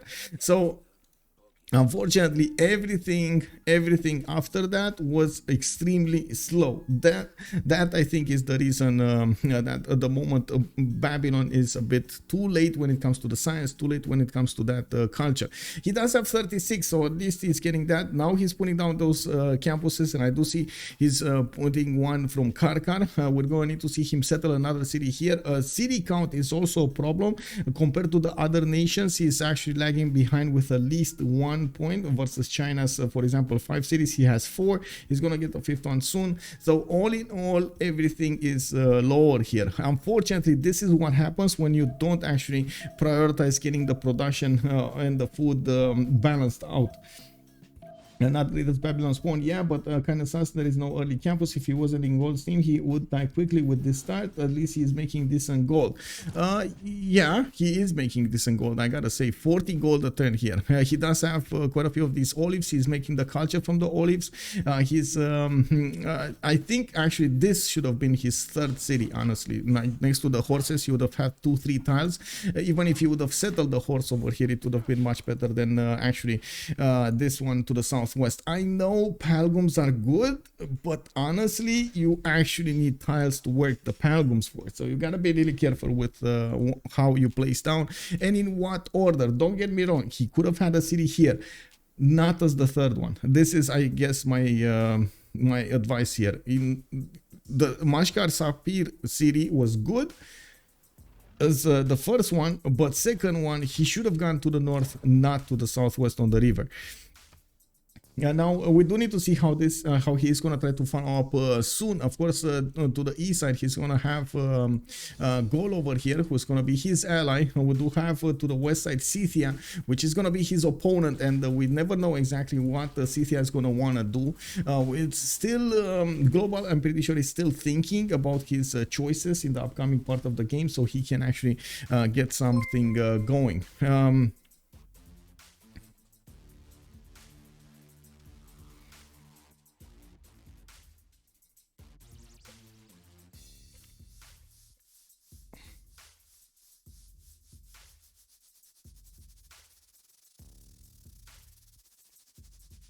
Hey, I got what? Whoa. We got the hype train, the level 3 hype train finished over here. Thank you so much. And it looks like you guys are benefiting from a few more emotes.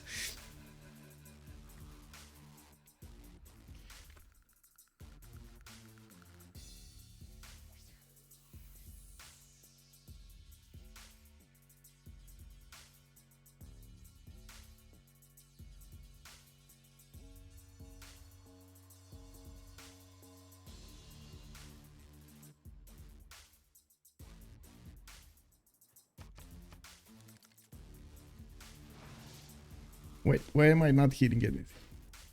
Oh, there we go. My jack went out. It is what it is, man.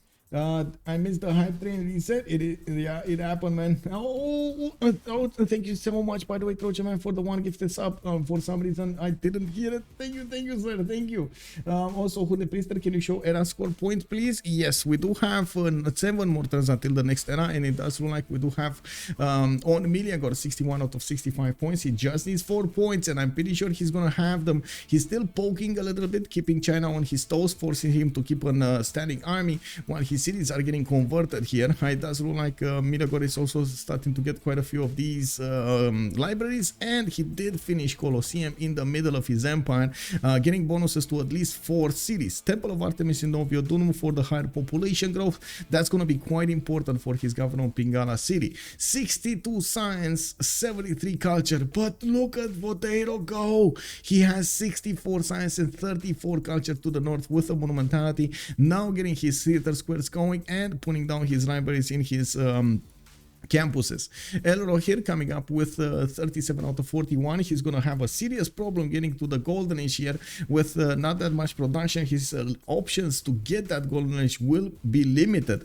Abouh 49 out of 59. He's 10 points off, and I do see he has about the same problem as Elrohir with oh no, he doesn't. He actually came up on top of this. 101 production coming up from Egypt. He managed to fix his production problem, and I do see he did also managed to recruit a general to the northwest, Mendes.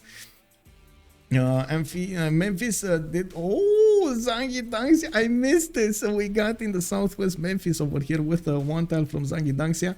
It looks like Shedet is pumping out a few horses. He's a bit worried of the north, and he definitely wants to get some form of garrison here to the north of his empire to stop any kind of Cree attack or a Scythian attack.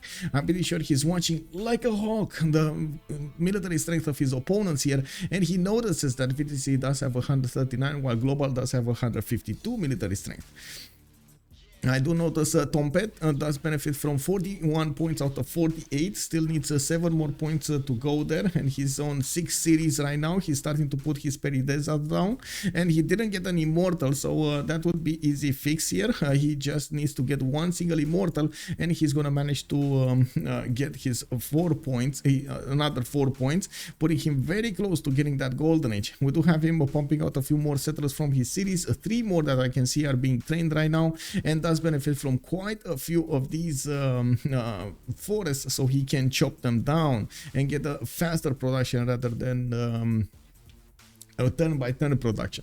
We do have Adrydry with 46 points out of 53, still needs 7 more points to get to the golden age, and I do see he's pumping out a few horses. Bologna might be on the wrong end of this map. It does look like it does benefit from a spearman. Those horses are trying to go around it, while we're going to need to see next turn if any one of these horses will get attacked. We do have Bologna, quite important for the game if you want to go for I would say higher stats. Meleagor does benefit from it at the moment. That is the Gallic Empire. And it is the opponent. Is it? No, it is actually the... Oh, I see what's happening. These guys are actually protecting... Oh, did actually Spain try to go against Polonia here?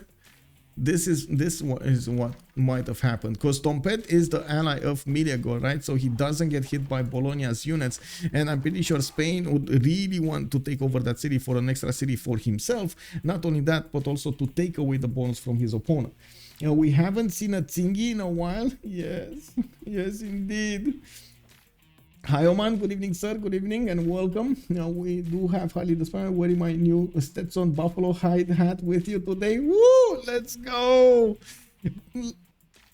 Zaggy Dunks, yeah. Oh my god, I have some friends. I am actually curious if one of my friends is gonna go to the States here, because honestly I would really love a Stetson hat, but I don't think I can order one, because honestly just ordering it costs more than the hat itself. It's unbelievable.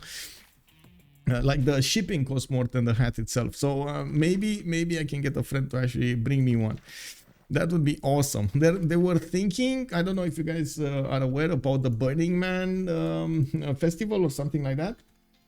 I have a few friends, like 2 friends from the States that are going there, and then one from the Romania, 2 friends from Romania which want to go there to take part of the party and then come back. So yeah, maybe that's my chance, man. That's my chance to get one of those Stetson hats.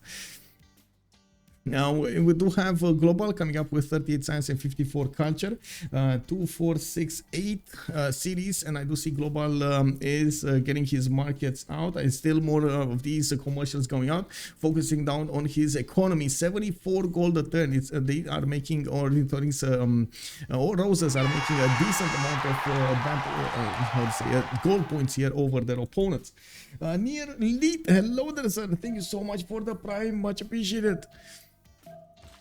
We do have also, I see a few more Kurgans being placed down next to these pastures. He's gonna get the extra gold and the faith with them. Remember, Scythia can use his faith a turn to buy out units. He's on 26 faith a turn, so it is going to be quite important to see what's going to happen in the next part. If we do have any kind of war between him and his opponents, Egypt might be a prime target, but I do see Egypt is starting to get very close in stats to him. Same amount of production, about the same science and about the same culture, so it is a bit dangerous here for Tomiris to go against him. The good thing on Scythia is he does have a lot more cities to benefit from. That was his sacrifice he made over here. Instead of getting stats, he went for more settlers. Now he's gonna come back on the stat screen and he's getting his economy first, then his science, then his production. So we do have him, well, I guess he tries to keep a balance between all of them.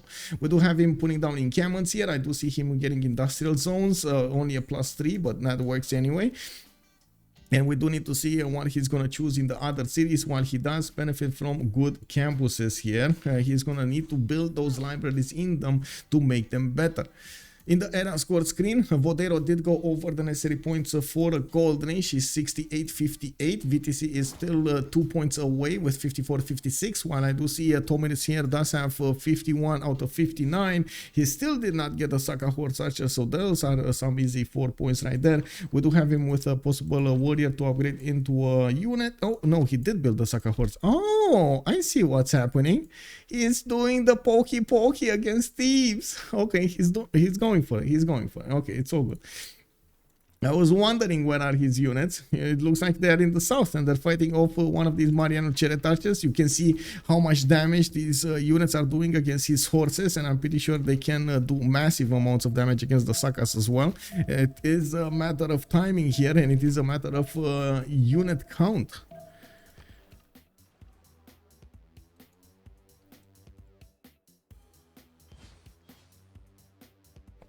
Trojan Man is also calling it out. It looks like a night push into Egypt. It might be. Yeah, it might be. If he's finishing up those encampments soon, yeah, that might be. He definitely needs a general for his units, and I'm pretty sure he's going to try to get one. We do have more heavy chariots being bought here in Olbia. He does need to also get his... I would say, yeah, his golden age going. 51 points out of 58, still needs 8 to go. Luke Yang, good evening, sir. Hello, how are you doing? I haven't seen original Gangster China in a while. Yeah, I know, me neither. And it is going. We do have Vodairo over here actually making it work, making it shine. 82 science with 55 culture. He's now starting to actually get more science than Meleagor. Man, Meleagor needs to put a step on it.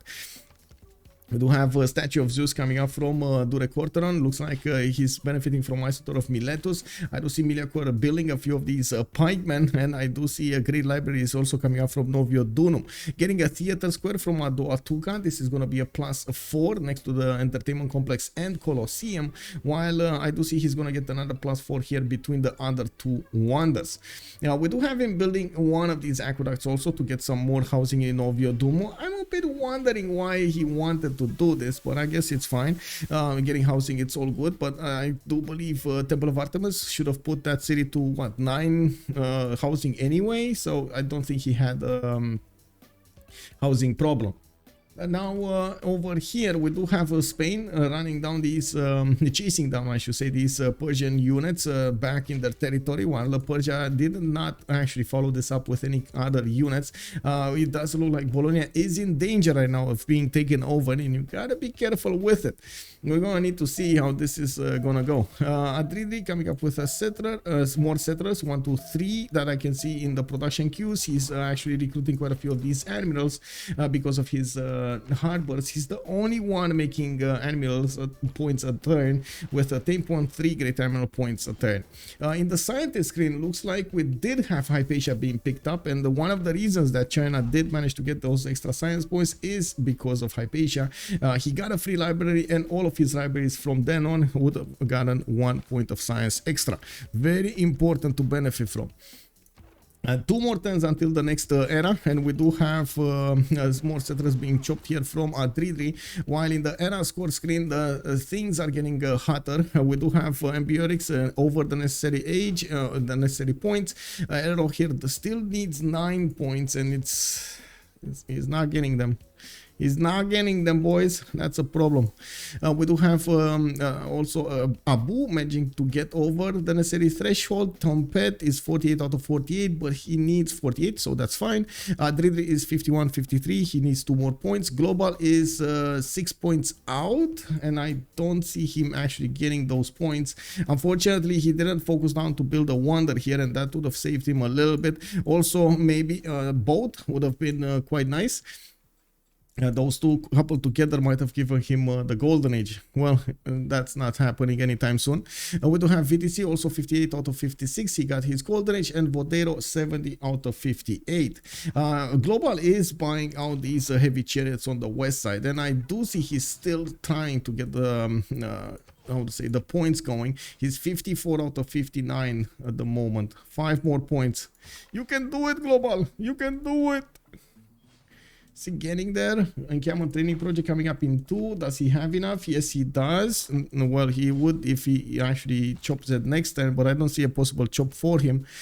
That's 1 turn too late.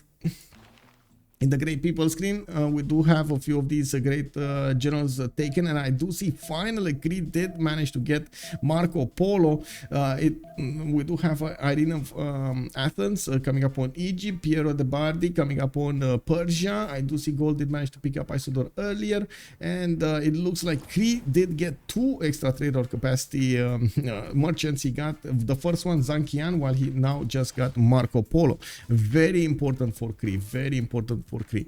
Looking at the yield stab here, we do have almost all of the nations except 2, Vodairo and Elrohir, getting over the 100 production points.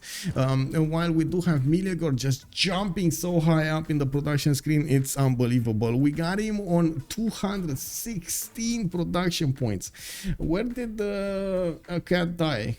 I see assist. Oh, I see. Abouh did take down one city-state. That's a CAD over here to the northwest, giving him an extra point, how to say, to make some more stats coming up from that city, and of course get some positioning on the west side over here. Persia is his ally, so he doesn't really need to worry about anything there.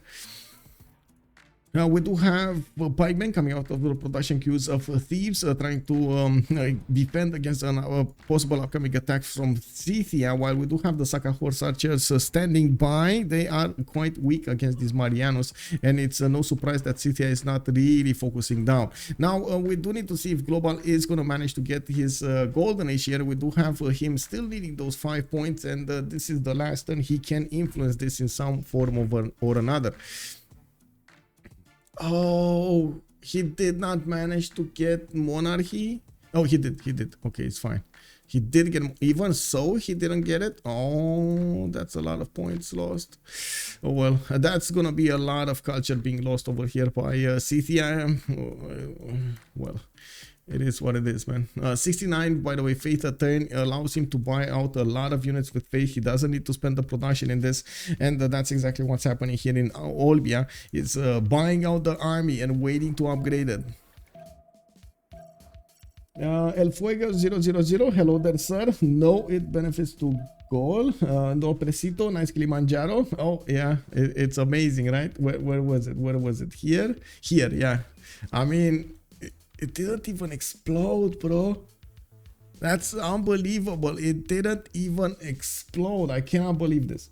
When the split, I will watch the rest of the match tomorrow. Have a good evening, sir, and thank you so much for stopping by. Much appreciated. When the Priester.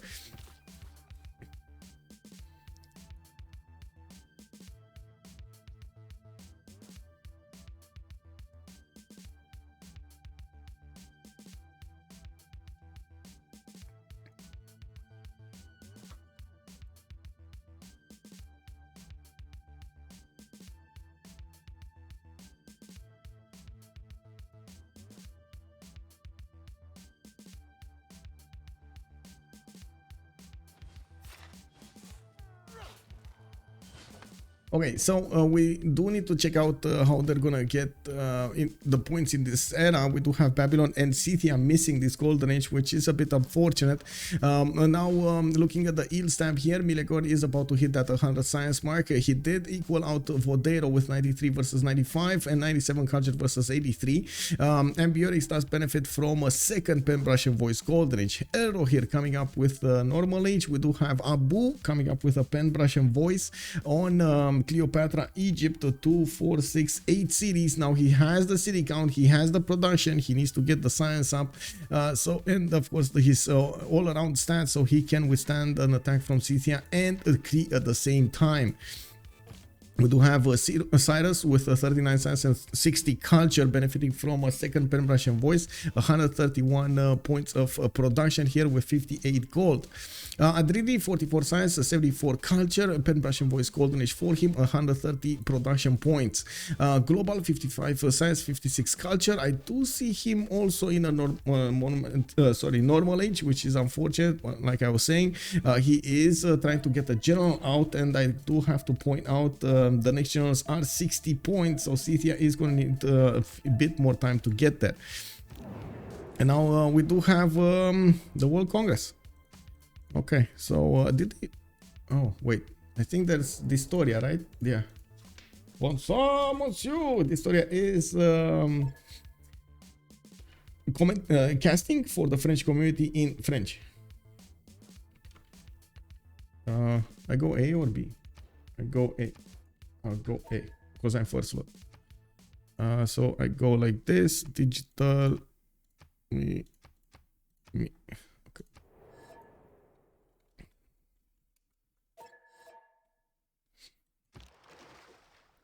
Yeah, no +5 Congress. That's sad, bro. That's sad.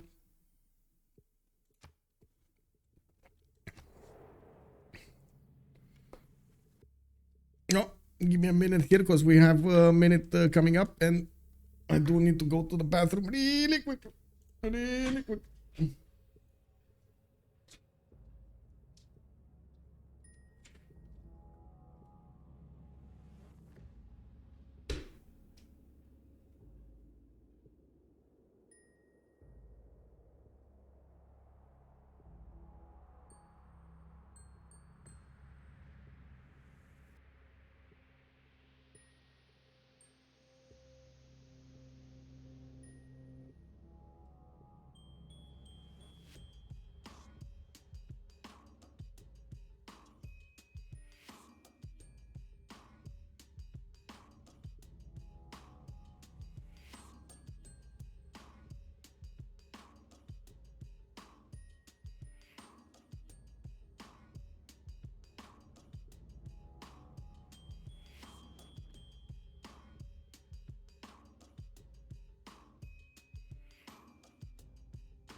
And we're back.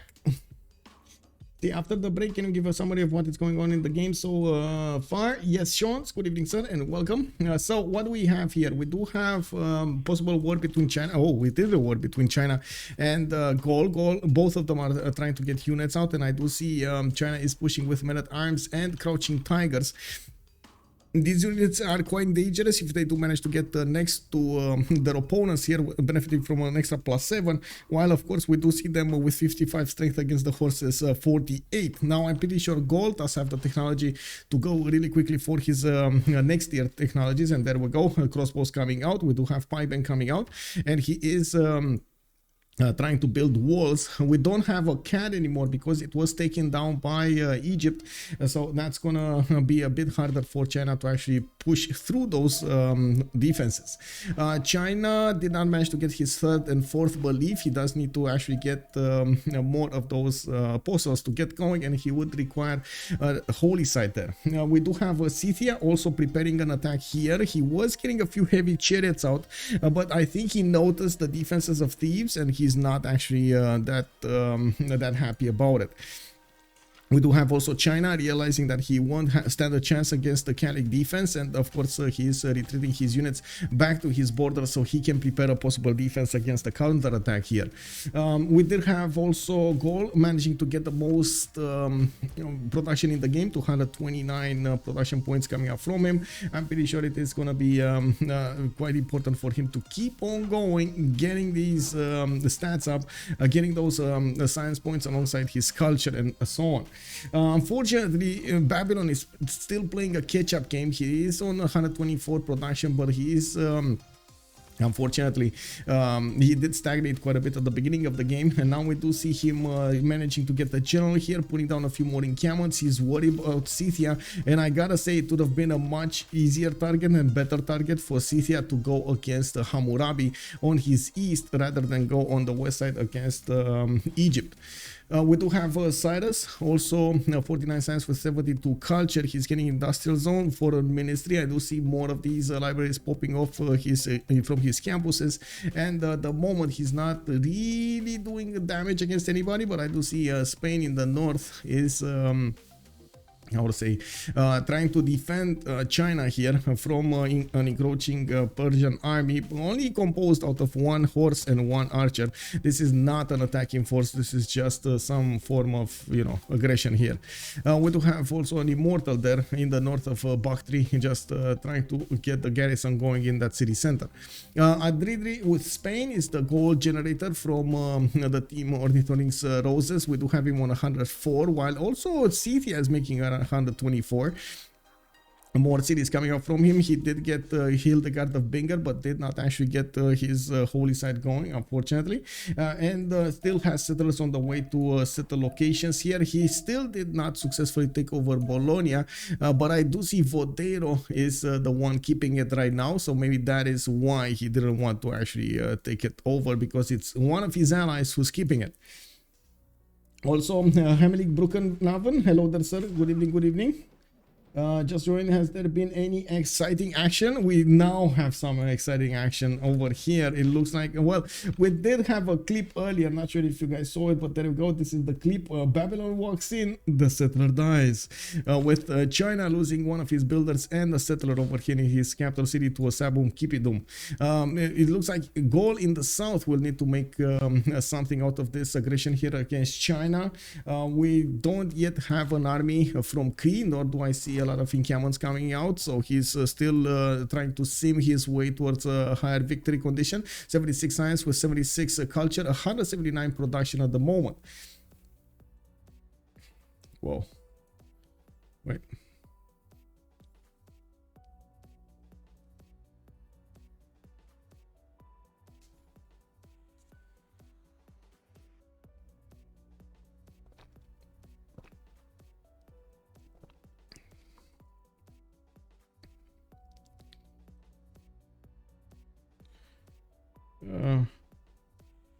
One second, I got asked something really quickly and I really need to answer really quickly. Give me a second, I just need to copy paste something.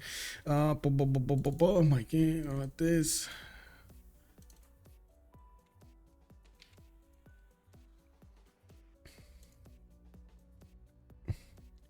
Okay. Other than that, I don't actually see that much action around the game. The players are still getting their footing down with their simming positions, and they're more concentrated on their economy and their stats than actually doing any kind of war. I, of course, do see China and Gaul are starting to get a few sparks going over here, and the crossbows will need to get the promotions going, attacking into the Chinese forces, and we do see China is defending with a few of these crouching tigers. Some of them, I think, did get, no, yeah, some of them did get a promotion, only one, I would say. Vodairo with China is, keeps on building out his wonder count. I do see he settled the city in the north, Wuhan. No, wait, he never saw Uluru? Oh my god. Oh, Vodairo. Scouting, bro. Scouting. Oh, this is gonna be like the worst Petra ever.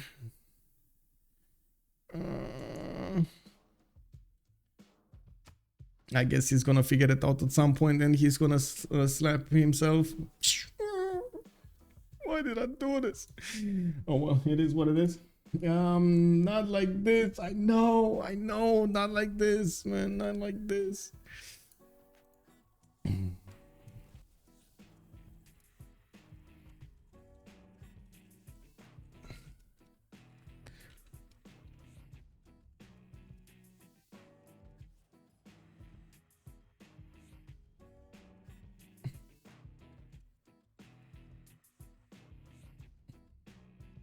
Okay, let's see. On Persia, we do have him arriving at 2, 4, 6, 8, 9 cities, and I do see he's getting campus research projects, which it makes me think the powerful scientists from this era are starting to come up. Ibn Khaldun being the first one, and we're going to see who's going to pick up Newton.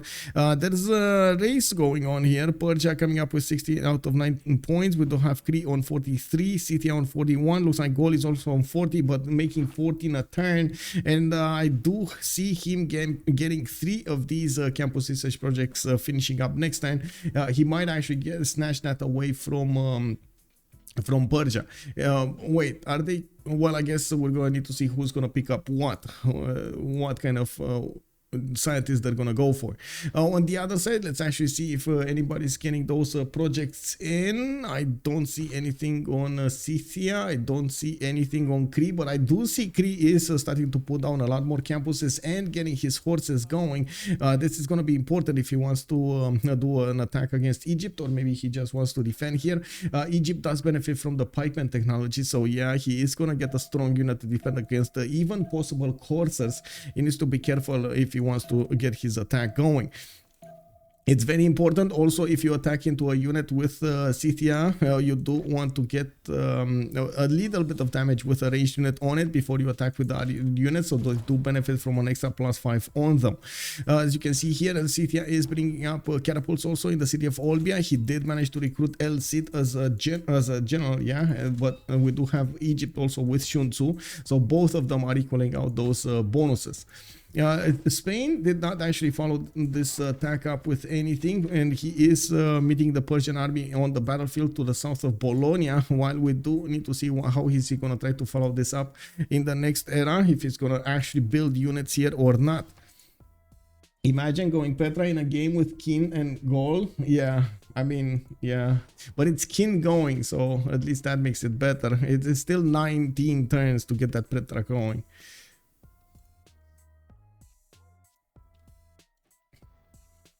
Yeah, it is what it is, man. Wasn't Cree going for Petra as well? Wait, he was? No. Well, he did put a city next to Eye of the Sahara, but he never actually put down Petra. We do have him getting a campus here in 5 turns, and I do see it is this one. It's only going to be a +1. I guess rip those double adjacency cards. We do have him... okay, getting those forces to the south over here, positioning them towards Egypt. And since I do have to mention that since Egypt is actually focused on the eastern defense, southeastern defense against Scythia, this might be quite important and might open up an opportunity for Crete to go against Egypt from the north. We're gonna need to see if Cree is gonna get the correct technologies. He's getting printing here, diplomatic service, so he's gonna get an extra point of diplomatic visibility over Egypt. Well, I guess it's only gonna be one turn because Egypt is gonna get it in with the turn thereafter. Why Petra there instead of Uluru? Spoon? He did not find Uluru. That's unfortunate. This would have been awesome, but it's not. So yeah. Quite unfortunate. This would have been an amazing city. Oh well, it is what it is. If you take a look at the vision here, he never found it. He never found Uluru. That's unfortunate. Looking at the city-states and how they're getting soothed here, it looks like Polonia is now actually on Meleagor from Vodairo. Looks like Glowbal is on Hansa. We do have Adrydry keeping Zanzibar. Okay, so wait, Glowbal and Adrydry, aren't they in the same team? They're in the same team, so they're, oh, that's why they're making so much gold. Okay, that's one of the reasons they're making so much gold. But Hansa just got taken down. Yeah, that one got taken down. I don't know where it is, but it got taken down. Let me actually jump around the map here and see what it is. Oh, no.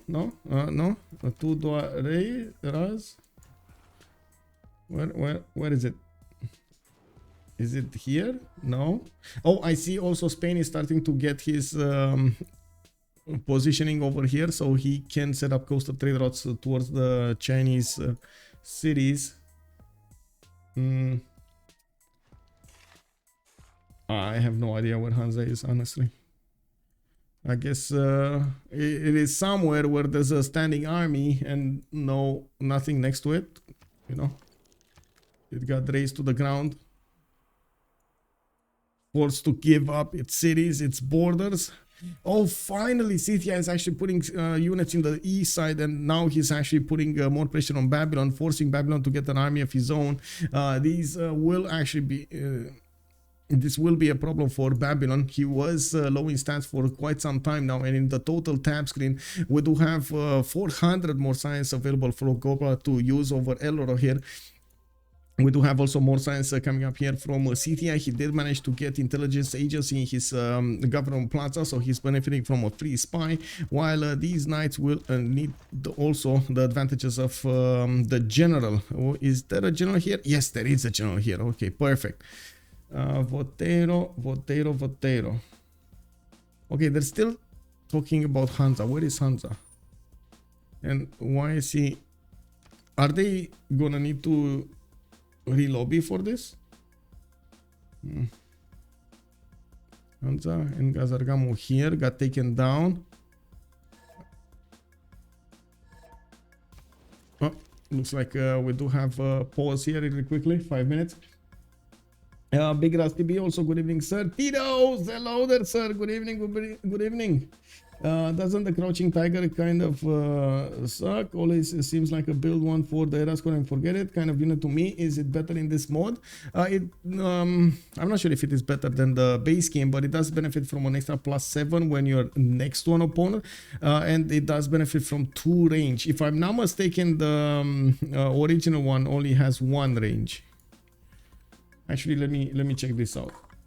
Crouching Tiger Civilization 6.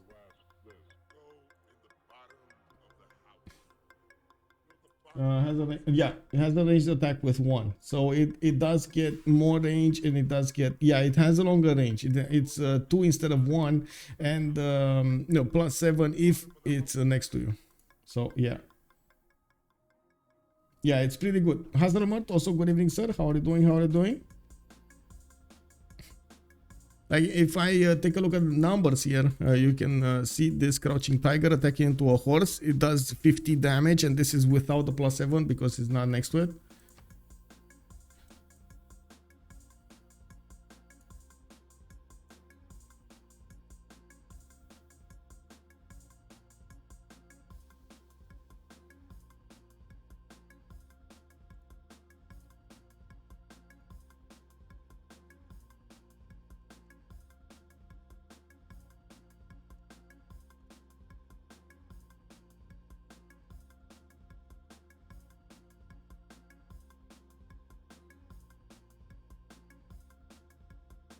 Now, let me get a cup of water. Please.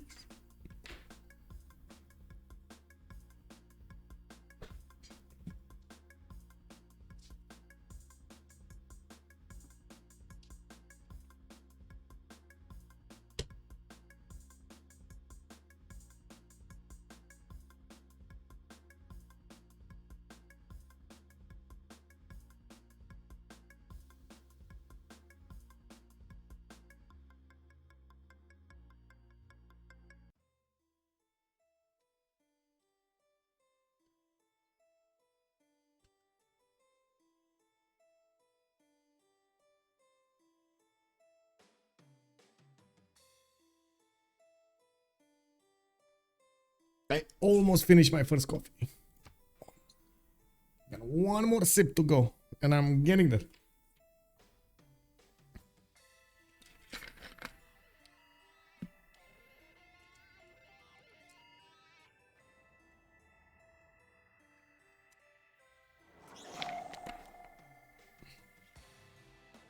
I still don't know where Hansa is. I would love to know where Hansa is.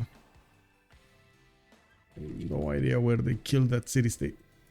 I don't even see the armies next to something. Oh, was this? No. No, not that. No, no. No.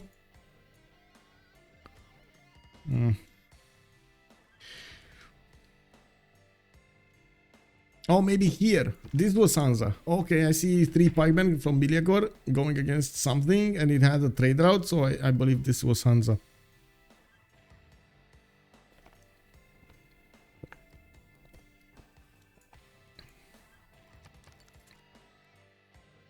Okay, Forbidden City coming up in the record run in 7 turns. We do have a great engineer, but not one that would give more production towards this. James of St. George is starting to build a line of fortifications. I do see Lisio is going to benefit from that. Bibrax would benefit nicely, and the city over here, Bagakum.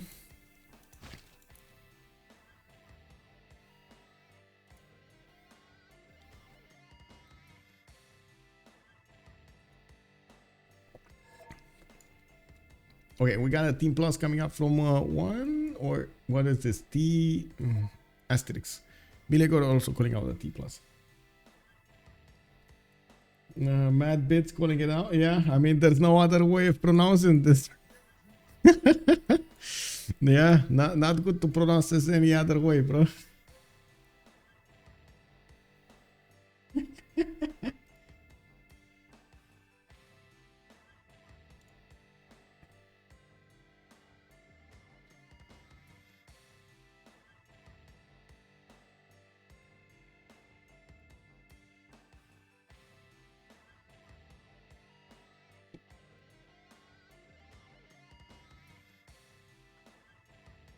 Oh, I did notice Cree is also starting to connect his economy with Spain. This is actually going to give them a lot of gold, coming up with Adrydry on 162 gold points. We do have Viticy on 112, and it does look like the game was unpaused.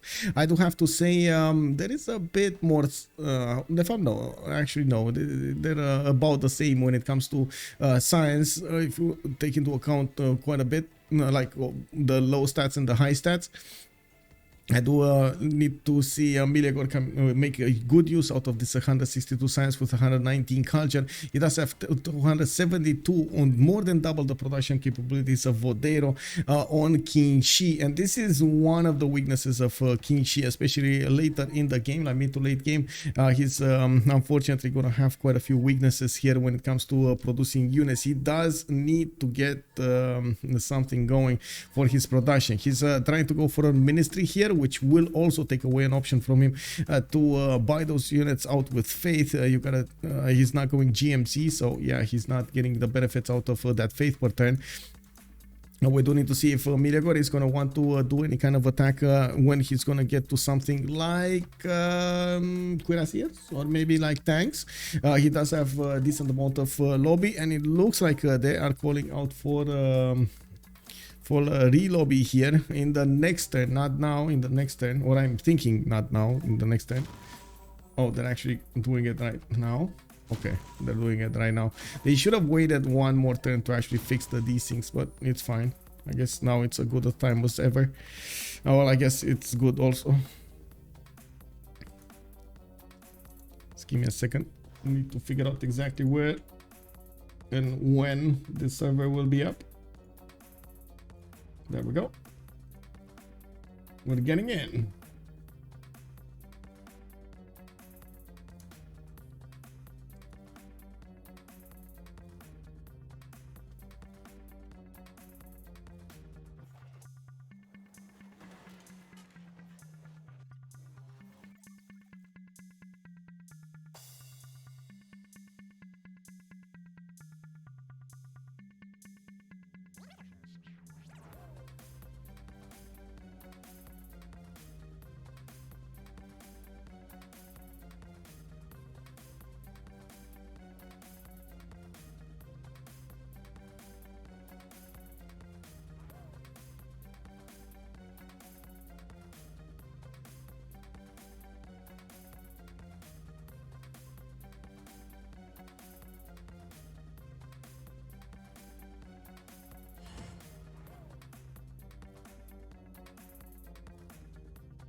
Just figuring out if there's a 0 MS here. There is not, so it's good. So okay, there are a few upcoming action points that we're gonna need to take a look at. Cree with Scythia going against either Egypt or Scythia going against Babylon. I believe Babylon is going to be the first one getting attacked there. Even when Egypt did manage to push back the Scythian units, now he managed to do some form of a border over there, put his foot down, and that army did not pass.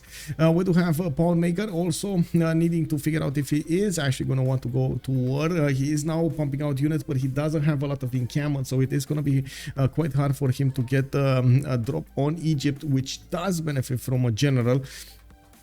Gaul will also need to show us the way there. I'm pretty sure he's gonna need to get quite a few encampments going alongside those oppidums and get generals for himself to try to go against Qin-Shi. Qin-Shi, I believe, did have a general, and this allows him to have the same strength units.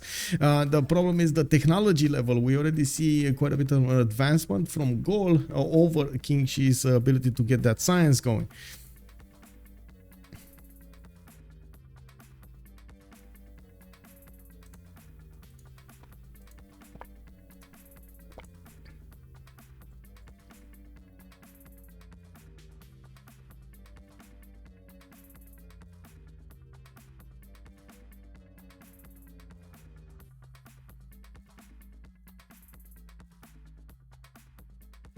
Give me a second. I think everybody's joining, right? Yeah. Huh.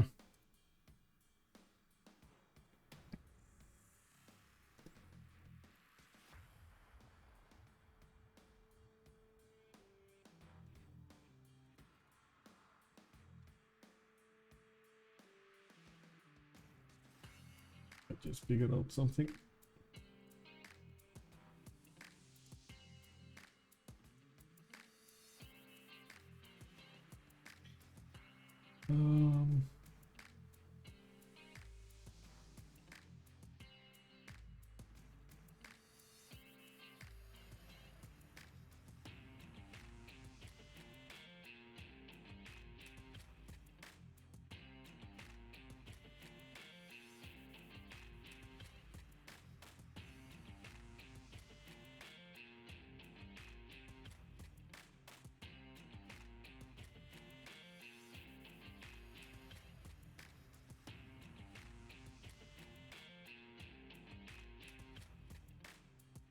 I'm not sure exactly what is going on, but I'm pretty sure Viticy is trying to work it, and we're just waiting for him to get back in the lobby, ready up, and have everybody ready up, including Glowbal.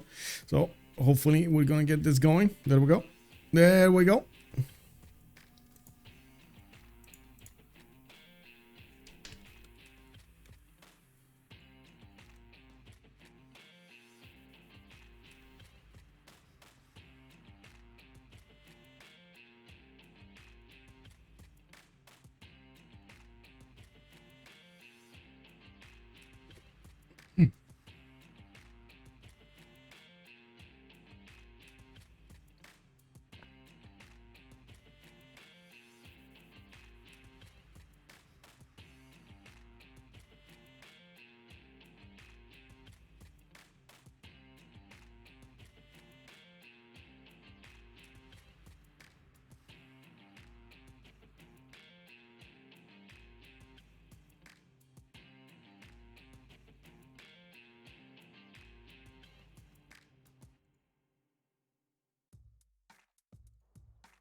Okay.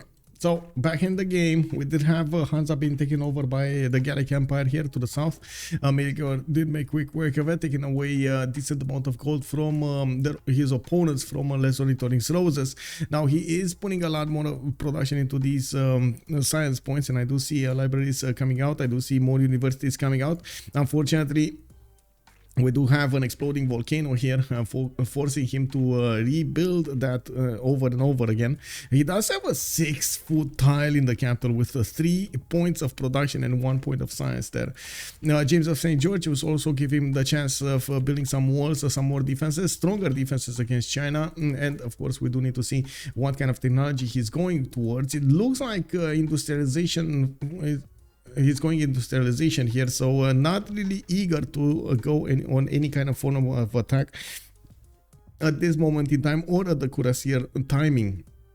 And now going industrialization will give him an extra point of production on each of his mines, and he will get the ability to get those factories going, which will be extremely important in the follow-up stage of the game. Now we do we do need to see how they're gonna try to get this going on Scythia versus Babylon.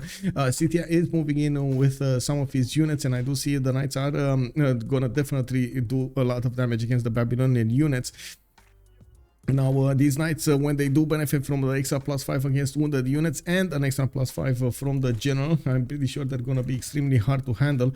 Babylon does have a general on his side, but it honestly doesn't look like it's going to be that, how to say, that good. And we do have to see how Scythia is going to try to develop his empire behind all of this.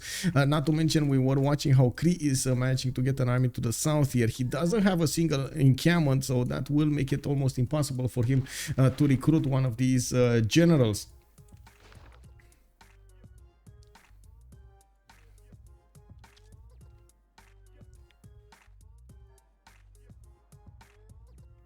Oh well, it's happening, guys.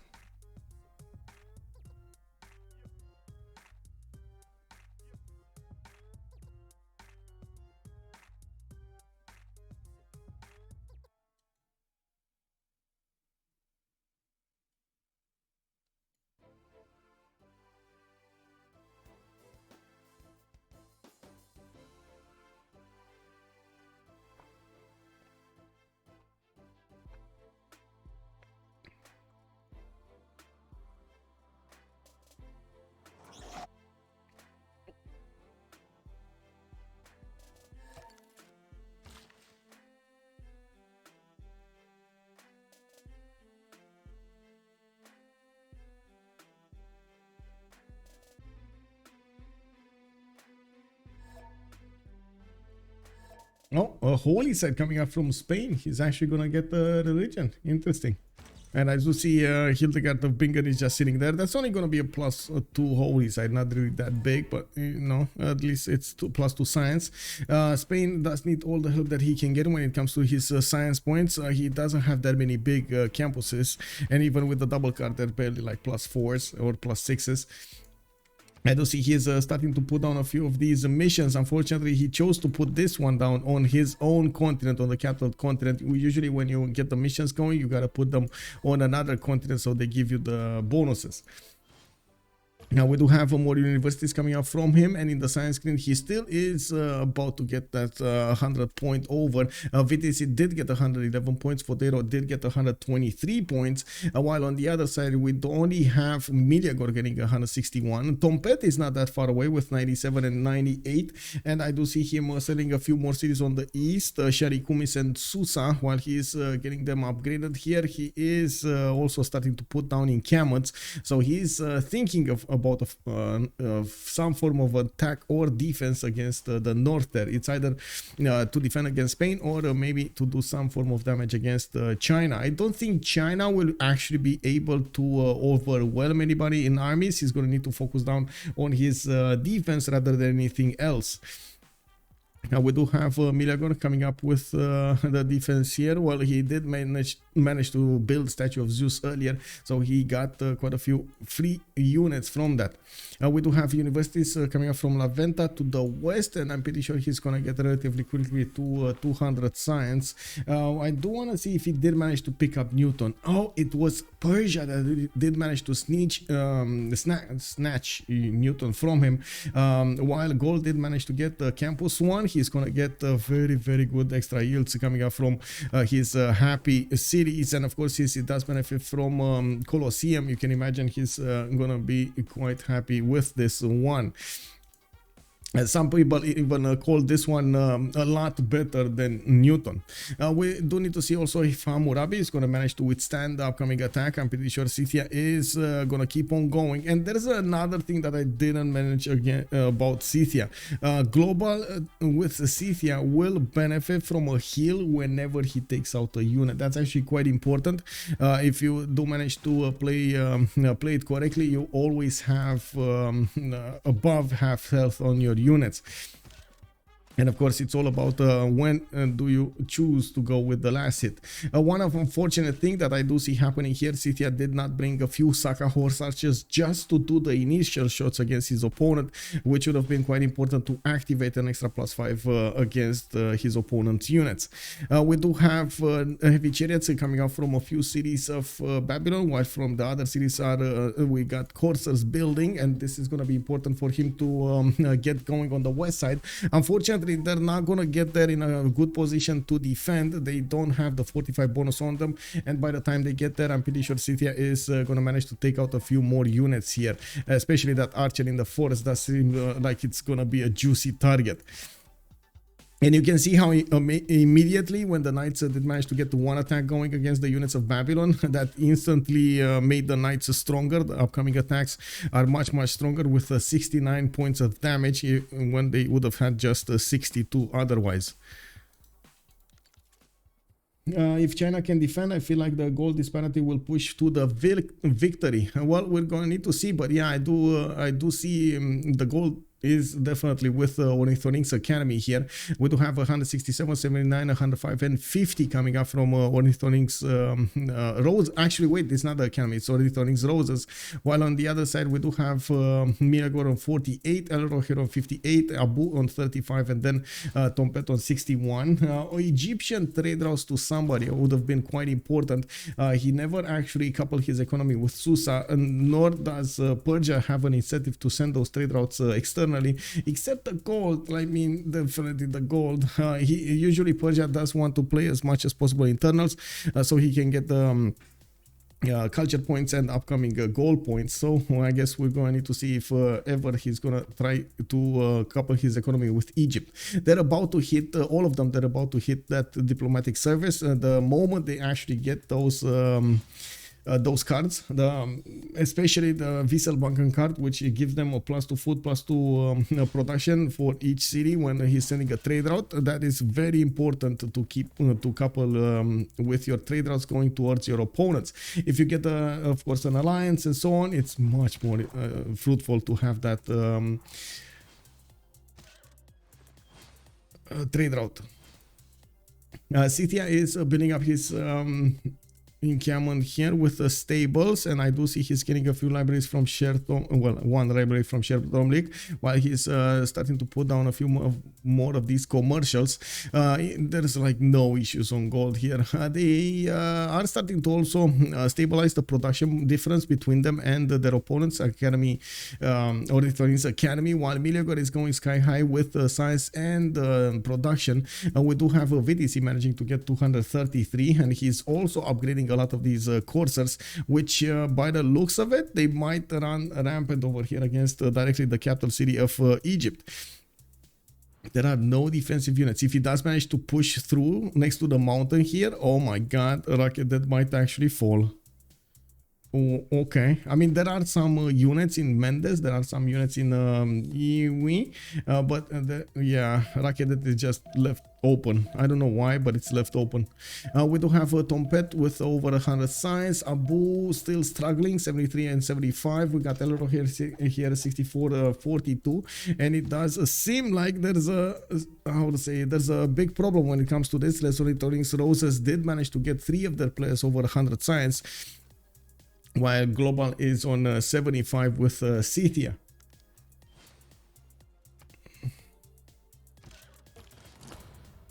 Okay, let's see how this goes. Scythia still trying to do the pokey here and not managing actually to get the correct positioning against his opponent. He would need to be a bit faster on this. While yes, he wants to push through the south as well to spread as thin as possible the Babylonian army and put as much pressure on him as possible.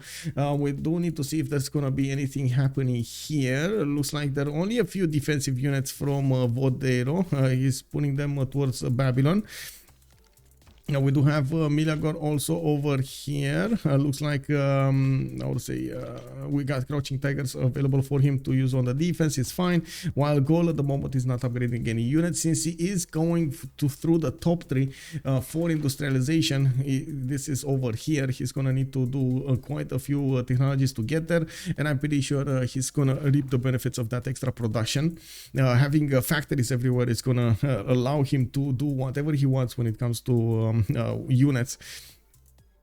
Gaining Angkor Wat from Noviodun is also going to allow him to get a population level in all of his cities. Quite important, especially with Gaul, to get as much population up as possible, because you do spend the first population point into your oppidums, leaving a bit hard to actually get the campus, the commercial, and then the theater square if you need it. So now he's trying to make up for that loss there.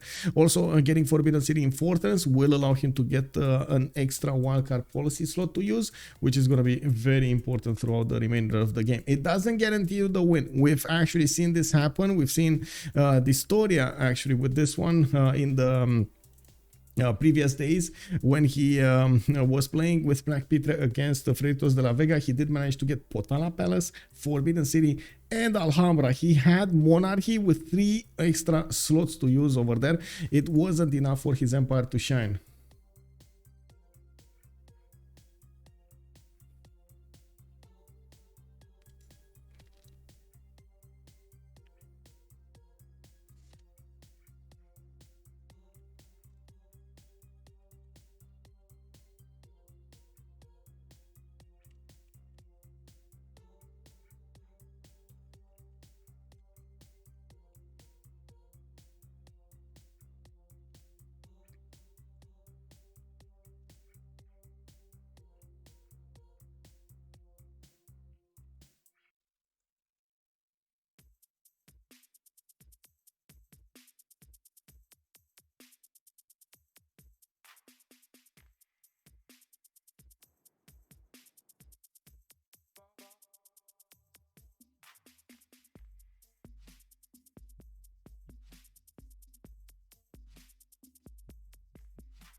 Okay, Campus is coming out from Scythia. He realizes that he's gonna need to get more science going while he gets his army against Babylon. He did manage to get another tile there. I think he actually killed a knight, and now he's pushing through the south. It does look like the knights are making quick work of the coursers here, even without the general with them. Now these knights with the general will actually get to push through the Babylonian line of defense. The major stopper here is the gold availability for him.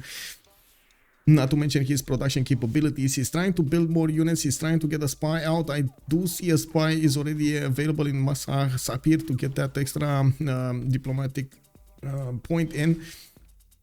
And we do need to see how this is gonna develop.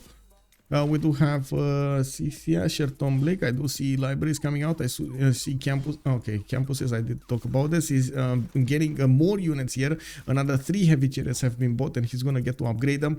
I'm pretty sure he's using his faith capabilities to buy these units out. He has 83 faith a turn coming up from so many kurgans, not to mention a lot of gold from those tiles and a little bit of production.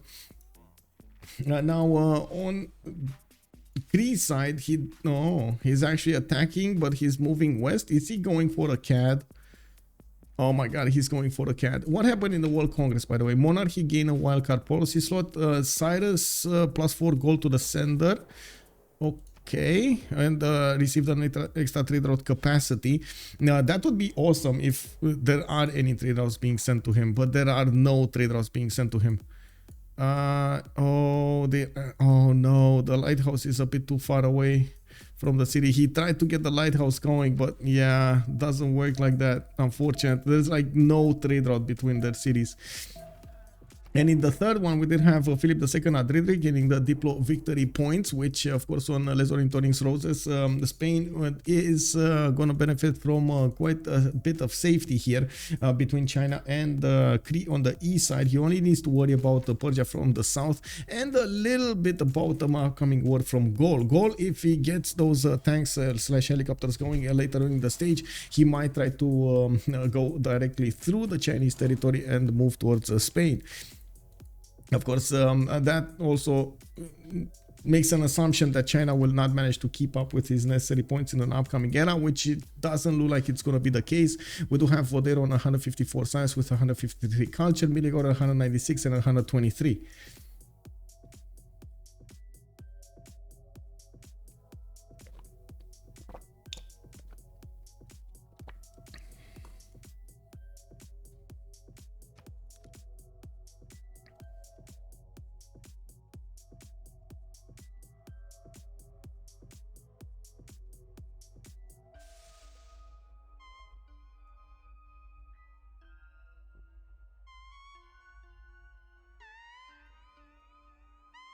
Bologna is under attack. We do have a few units from China. Vodairo has had enough after he put quite a few envoys in there. He's gonna say, you know what, I'm gonna take it away from you. Vodairo is with 12 of these envoys in there. Meleagor is 14. He plugged in Amani there, and he's gonna try to keep it, while we do see, of course, the Spanish army with the Chinese army are gonna take out over here Bologna.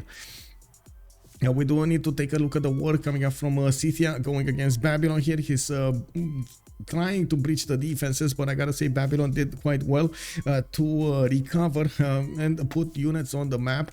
We do have him getting ancient walls in 3 turns, while new units are coming up from Scythia for another wave.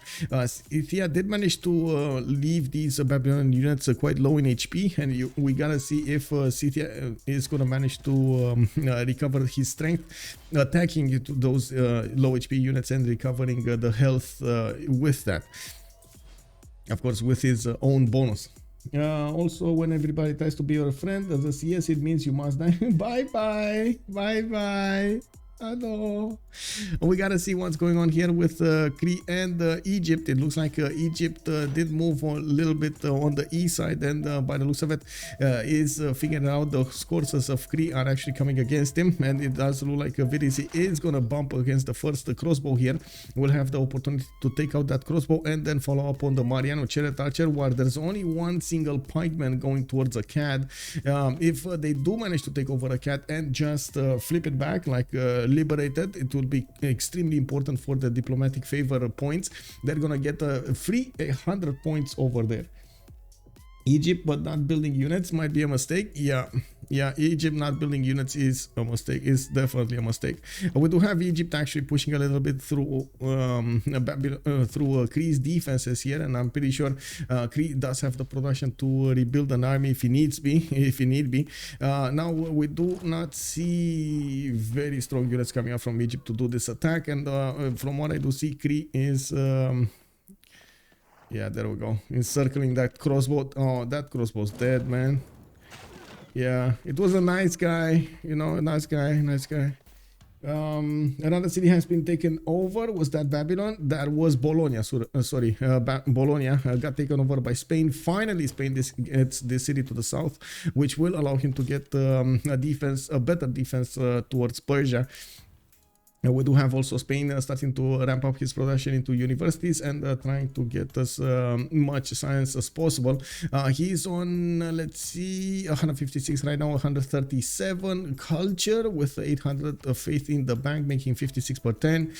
Did put this holy site in production from Valladolid, but just didn't actually quite finish it. Well, it's gonna take a while to get there. I do see a few more missions coming up, getting those extra science points next to the campuses. Quite important to know exactly how to get the points from those missions. Okay, no movement between Gaul and China, while over here there's no movement. We do need to see over here. Okay, so it doesn't look like Scythia was able to follow this up against Babylon. He might have killed a unit, and that's it. And then he lost 2 knights. A bit unfortunate. In the north, it does look like Babylon does manage to get his footing going in Malgium. And now we do see 3 of these knights will need to go against the Babylonian units. Unfortunately, again, without that initial shot against these knights, is much harder to push through them. We do have extra +3 coming up from Governor Victor, and it is giving quite a bit of strength towards these units.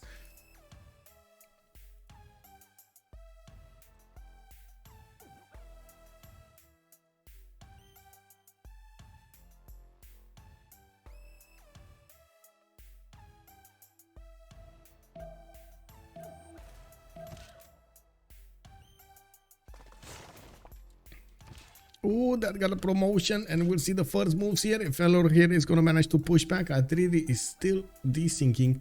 A bit unfortunate for him, but I guess he's resyncing fast, and he doesn't really need to relobby at the moment, even though that would be ideal. He keeps seeing the loading screen. We got these universities finishing up from Cree. Cree is managing to get next to a CAD where there is a courser being trained here. We got some coursers from Iwi. Now, we don't actually have Viticy going very fast. It's a bit unfortunate, but yeah, this pikeman is going to get a lot of strength going against these units. And I do see Viticy is going to manage to get his attack going against the CAD right now. Actually, yeah, right now. Just do it, bro. Just do it. His courser might die doing this, though. Let's see. Yeah, that city's dead. That city's going to be liberated here. Even if one of his coursers dies, it's still going to be liberated.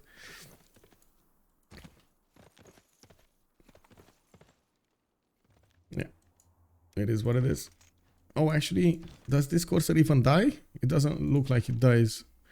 Mariano has no movement, so he cannot shoot. The pikeman has movement, but yeah, I mean, even if he shoots only one courser, it is what it is.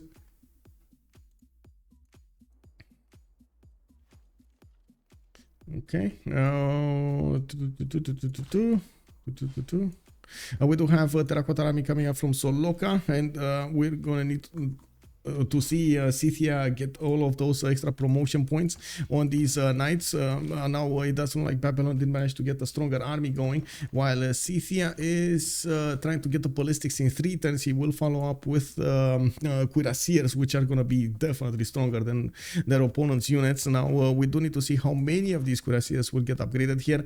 There's no issue with gold on their side. They're making more than decent amount of gold, and I think, wow, look at that gold per turn, guys. 215, 125, 195, 89 coming up for Ornithorynques Roses, while on the other side we barely have 48, 26, 95, and 93.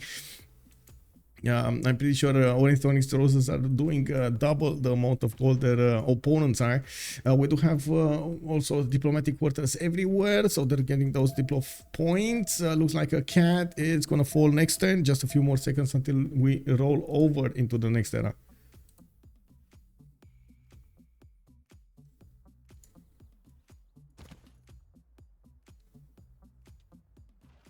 Hey, Wolf, I hope you had a wonderful meal.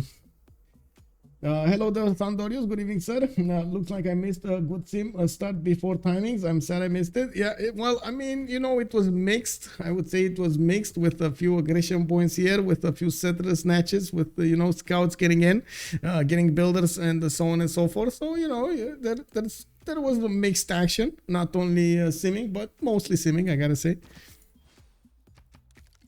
Let's see a cat coming up here. We do have Viticy getting hit into one of his coursers. And yes, the pikeman did manage to make quick work out of it. A cat is left open. We do have Viticy's coursers moving in. They are just going around the pikeman. They know they're a bit too tough for them to handle, and they're getting the points back of health from the farms. Usually we call them med packs. A cat has been liberated, and we do need to see how he is going to try to use those diplo favor points. Is we're coming up in the next that are quite fast here. We do have to see who is the one that's gonna get those diplo points. Adrydry has got the first ones, and I'm pretty sure he's gonna try to get as soon as possible to civil engineering, so he can get the Statue of Liberty and get the next ones. I gotta say, this holy site does also give him the opportunity to build that Mahabodhi temple, giving him an extra +2 points of diplo victory points. Now that would put him quite high, with another 5 points coming up for him. He would be on 9 out of 20. Potala Palace would be 10.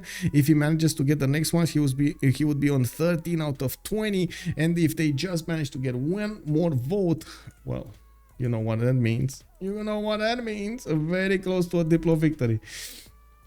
Yeah, we do need to see if Scythia is going to manage to be successful over here against Babylon. The success story does lie into this into those stats: 81 science and 43 culture. Hammurabi here could not manage to get up from where he was, and unfortunately the follow-up attack might finish the job with Cuirassiers. Elrohir just doesn't have enough strength to get to his own ballistics in his science power. He's on 3 turns gunpowder, 2 turns humanism. He doesn't have a lot of pre-builds for his muskets if he would need to defend with that, and until he gets through metal casting and get to ballistics, it's gonna take quite a bit of time. Now that also brings us up to another question: is Scythia gonna go as fast as possible for this, or is he gonna wait? And I gotta point out, with Terracotta Army coming up in 3 turns, he's gonna get an extra promotion on each of these units that he's gonna follow up the attack with. So yeah, that's gonna be very, very strong. Every day we talk about your name, bro. It's conversation started. Nice. Okay, thank you for asking. I had an awesome burger. Oh, awesome burger. I was wondering if your name was said with an E at the end. Is this the case? Oh, that's a good question, actually. Is it Earth or is it Earth? I think it's Earth.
Okay, Corsair coming up there, cleaning up the Scythian army. Scythia still keeps a pressure on Babylon, doesn't want to give out, and it does look like we're going to need to take a look over here. Looks like a cat might be taken back by Egypt, and of course I do see the Corsairs.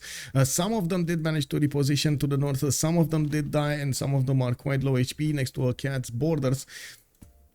Now we do have more of these courses coming up in the production queues, but I do see Cree more focusing on getting the science up. He's on 221 science and 113 culture, next to Egypt's 98 and 93. So later on in the game, this is going to be extremely problematic when, of course, we're going to see Viticy go over here using that extra technological level to overwhelm his opponent with an extra technological unit. Not sure if it's going to be tanks, if it's going to be helicopters, if it's going to be planes, and we're going to need to keep on watching his choices when it comes to that technology to see what's going on. I do believe also Meleagor did manage to get his industrialization. I do want to take a look. Oh, there we go. We got the coal power plants going. We got the factories inside of his opidums, so that production is skyrocketing. 343 production points coming up from Meleagor, while I'm pretty sure it is going to be Vodairo on the receiving end with only 189 points. He's half the production of Meleagor. Vodairo here is preparing his defense with more encampments. I do see he is managing to get some more culture points from these theater squares next to his government plaza and the wonders, while he did manage to acquire 184 science points per 10, 176 culture with well, only 78 gold, but it's fine. And I do have to say he can just run away there. He can just try to put a safety settler behind Spain, and of course let Spain deal with this. Adrydry will have a little bit more time to prepare, and I'm pretty sure he's going top 3. Square digging coming up in 3, nationalism coming up in 1. It's going to be much easier for him to get going with the production and everything. And also there's a bit of an advantage here on Spain. He is going to benefit from harbors with shipyards alongside these industrial zones. That's gonna give him quite a few more points. I do see he's building Mahabodhi temple next to the mountain. Curious choice to get it, but sure, why not? Some shipyards coming up from him, a Statue of Liberty coming up in 9, and it looks like they are trying to secure that diplomatic victory. I didn't see any other nation trying to snatch away that Statue of Liberty from him, which is well, gonna guarantee the win there. Gonna guarantee, well, the build, not the win. We do have the Scythian cuirassiers coming up here, and you can see even against full strength units, they do deal massive amounts of damage, able to two-shot the coursers. That cuirassier doesn't have the promotion yet, but it will. And when you're talking about wounded units, they're 76 strength against that knight 57.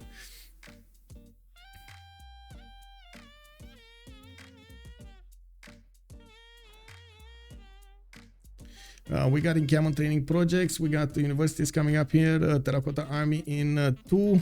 Looks like Liang is establishing Prokrovka. Interesting. He did move it all around to get those city parks going, and I guess he did keep a tile for it here next to that campus. Corsairs. Oh, I see a cat is going to be taken out again, and yeah, they do want to keep that city-state for them, while it does benefit from still 2-3 Corsairs next to it. It is going to be quite tough for him to keep on pounding on the Egyptian army. He doesn't have a general, he doesn't have extra points of damage. Cree is not really well known for its war maneuvers or war power. He's more well known for its sieving ability to get that extra science and the extra stats going against his opponent, not to mention the production. On that note, we do have Glowbal also arriving more than 100 science with 113 and 89 culture points, 161 production, and of course he still is using that faith pattern to buy out units. I see Glowbal just built another bombard. 2 bombards coming up from him. He's gonna build a third one. He's getting encampment training projects for a general here, and looking at the general points, we do have Amina, the next one. It is a correct one, it is a renaissance one, so he's gonna need to get that going. I do want to see the damage of the cuirassiers against pikemen. This is gonna be quite important. Yes, they do manage to breach through the pikeman line against these units of Babylon. We do need to see, of course, how fast will Elrohir managed to get the metal casting. He's 3 turns out, and if Glowbal is Gonna keep on delaying this attack. He's gonna have a hard time with the Pike shots coming online from Babylon. He's gonna have stronger units, and this is where field cannons would actually be extremely important to have. I don't actually see any field cannon available for him. He's just using the bombards, and of course he does need the bombards to shell the cities of Shuna, or I should say cities of Babylon, to smithereens. Now we don't have any movement from Gaul. Meleagor kept on simming, and now he keeps on building that production difference between him and Vodairo on 419 production points, 243 science, 150 culture. He is building factories, still building factories in quite a few cities and getting those coal power plants going. I didn't actually look at how much coal does he benefit from, because honestly, I mean, you need a lot of coal if you're gonna get these ones. So he has a tile here. Does he have another tile of coal? You would need at least 2. I don't see one. I honestly don't see one. Maybe here? No. So just 1 tile of coal? That's not going to be enough to get the electricity going in all of his factories. A bit unfortunate. Anyway, I wrote saying, I wonder if Michael knows how to say foe. What? Correctly? What? Wait, what?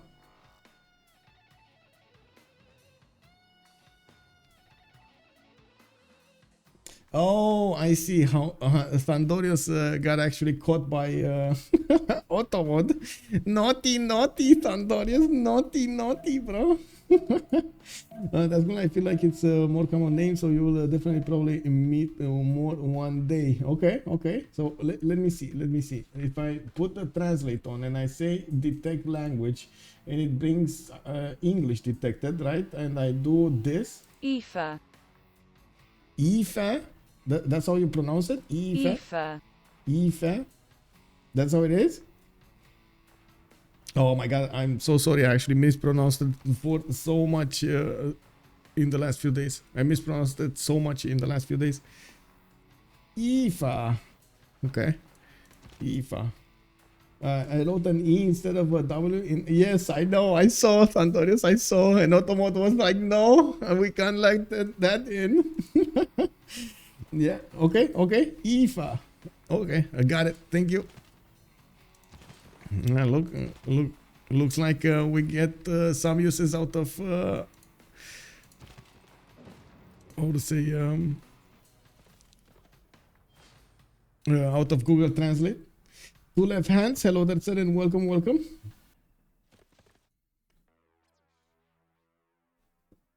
Okay, so we did see the first attack of Scythia going against one of those units, and it does look like he did manage to triple shot it while he got his health back on the Cuirassiers. I do want to mention his Terracotta army did pop, so that means he has an extra promotion on each of these Cuirassiers or units attacking with. That's going to be extremely important. He's going to get a free heal popping off, not only the heal that he's getting whenever he's going to kill a unit, but also the heal that he's going to get from the promotion. It's going to be harder and harder for Babylon to keep on getting this defense, keeping the defense against his opponent. He has 2 more turns until he hits metal casting, which might help. I'm pretty sure it will help. I'm not sure if it will stop it. Might stop it. That's what I want to say. Might stop it. We do need to see what's the progress of Statue of Liberty coming up in 5 turns. We've got Mahabodhi Temple coming up in 5 turns as well. China's now building it. We got armories and military academies coming up from China, so he gets his defense going against Gaul. While I do see Meleagor going for a scientific theory, makes me think he's going to want to go flight. So flight, radio, he might actually want to put some planes against his opponent here against China. Of course, discovering flight also helps you get the balloon, which also helps your artillery shoot from 3 tiles out against your opponent, and also makes it extremely valuable to have as a technology whenever you're gonna go to war.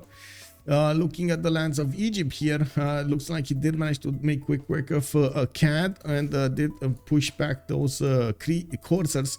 Cree is gonna need to rebuild an army, and he's doing just that. He's getting his coursers going with more knights. I do want to follow this attack, upcoming attack from Scythia, to see what's going on here.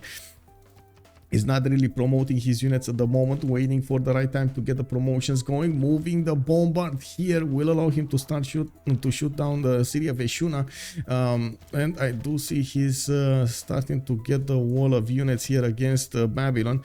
Babylon, I should say, is going to be hit from the north. Scythia is putting a few cuirassiers to go wrap around that lake and going to hit those knights from the north. Very important to actually get that move going. There we go. Eshunat got hit. We got El Cid over there beefing up the strength of the bombards here, giving them an extra movement point, while at the moment we don't have the correct general for these cuirassiers. He is building up his encampment count, and he will need to do a few projects here for the next general, Amina being the next one. It does look like he's gonna get another project next turn, but I think he needs 2 of them, if I'm not mistaken. So we'll see how long it will take. He is only on 93.7 points and he needs 155. And unless he actually puts a lot of gold into that, I don't think he's gonna get it next turn. I'm thinking maybe he's gonna chop it down. I do see in 2 turns Magnus is gonna establish in Komstromskaya, and yes, he does have an available chop here. If he doesn't chop it this turn, he's come on, put a chop into a project. Come on, man. Come on, man.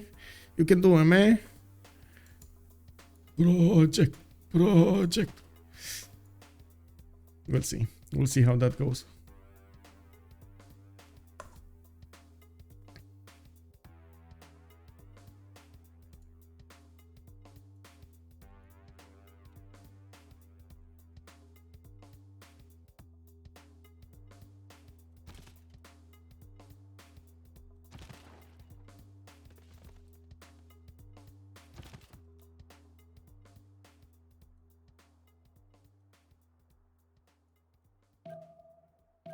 Okay, more universities coming up from Gaul. He did manage to get 230 science, but then Vodairo is 224 and 213. The biggest issue of Vodairo is that production only on 201, and he doesn't have the ability to buy out units with the GMC because he chose to go foreign ministry. They do want to get as many Diplo favor points as possible, and now that we are in the next era, we can actually see who got what. Golden Age for Adrydry. He's the only one who got a Golden Age. He's gonna choose probably reform the coinage here. He's 3 turns away from getting Statue of Liberty, with 3 turns out from getting Mahabori. Another 5 points of Diplo will be acquired by him, and in the next then we're gonna see him vote into the World Congress. Scythia still keeps on pushing Babylon here, and this is gonna be an issue with package shots getting upgraded. You can see they can keep those cuirassiers at bay, and this is gonna be quite important. Let's actually see the damage of this full health one against the low HP one. Okay, it's much better. Bombards also did manage to make quick work of the city, which I'm pretty sure Scythia is gonna want to take before engaging the pike shots, because he wants to take out Governor Victor. That is an extra +3 these units are benefiting from. This is why in your army composition you want to bring as much as possible ranged units, especially if you're attacking with knights or cuirassiers, heavy calves in general. Yes, they're slower, but when they do get there, they're going to be so strong against their pike shots counterparts. Now we do need to see also if the core ability will give him the advantage. I do see 87 against 81 of the pike shot, 82 against 84 here. That needs to be chipped down by one of these bombards. And I think next turn the city of Eshuna will probably be gone.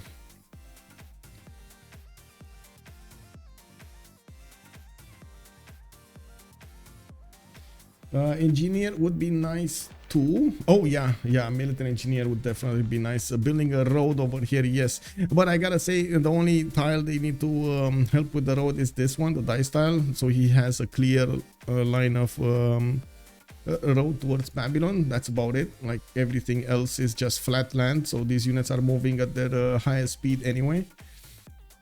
I guess the railroads would definitely help with this one, getting that higher speed going.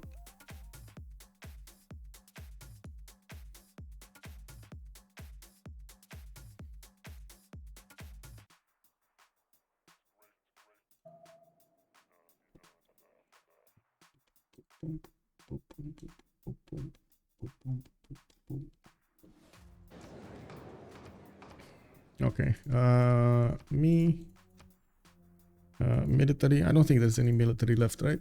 They took Garza. Yeah, there's no military left. Okay.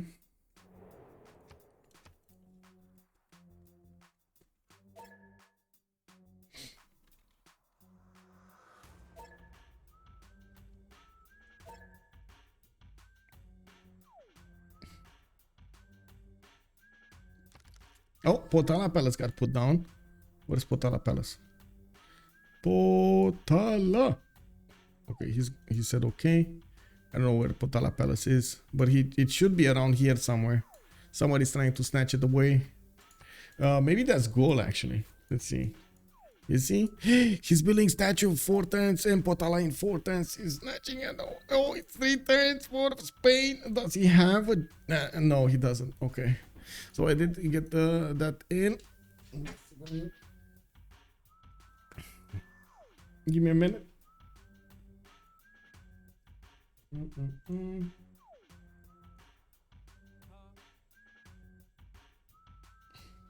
The beef being cooked is so but one day. Yep. Give me a minute. Stretching my legs.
Okay, loading it. I do see the story. I couldn't vote. That's weird. Oh man, it's much better to stretch in the meantime. Now we do have a Statue of Liberty coming up here, and there's a race of 4. Oh no, I think he lost a card or something. Monarchy probably didn't have an extra. Yeah, he lost a card. And we do have, let's see, who did win this? Everybody voted on, oh no, on Ambiotics. Let's see, who did win this? Well, I guess it doesn't matter, honestly. This vote doesn't matter, as in it doesn't matter that we voted both A. Let's see on the top one, it doesn't matter that we both voted A, because, yeah, you know, it is what it is. Okay, so 3 turns here, he plugged in the card, and it is a difference between, oh no, Aduatuka plugged in the card also, it's 3 turns. Who's higher in slot? It's Vodairo higher in slot, that's China, then Tempete, and where is Adrydry? Where is Adrydry? Adrydry? Adrydry is here. And Meleagor is here. Oh my god, they're fighting for the last slots. Master of the Moon. I cannot search for wonders. I don't think there's... did they actually fix it? Let's see. Statue. Yeah, they didn't fix it. It doesn't work. Yeah, this is like using the spectator mode. In this mode, it just doesn't show you the wonders, unfortunately. Or any kind of search, actually, for that matter. Let's see what's happening here. Shuna is about to go down. Looks like no Cuirassier has the movement to take that city, while the Bombards did manage to get their shots in. We do see a few Babylonian units trying to get that in. And of course, I do see the Cuirassier corps getting... upgraded here. We do have more signs coming up from Glowbal, and while Adrydry did choose Reform the Coinage as a golden age, she's now on 338 gold points, putting as much gold as possible into his ally, into Glowbal, so he can upgrade as many units as he wants. I'm also sure Glowbal would actually need to spend more of that faith soon, so he gets the war finished here. He needs to realize that he needs to put a few more armies if he wants to overwhelm the Viking shots, and of course take over the cities of Babylon. Let's see, 2 turns Madrid, 2 turns Adouatuca. Adouatuca does benefit from 93 production, while Madrid does benefit from 63 production, but he did start building it much earlier.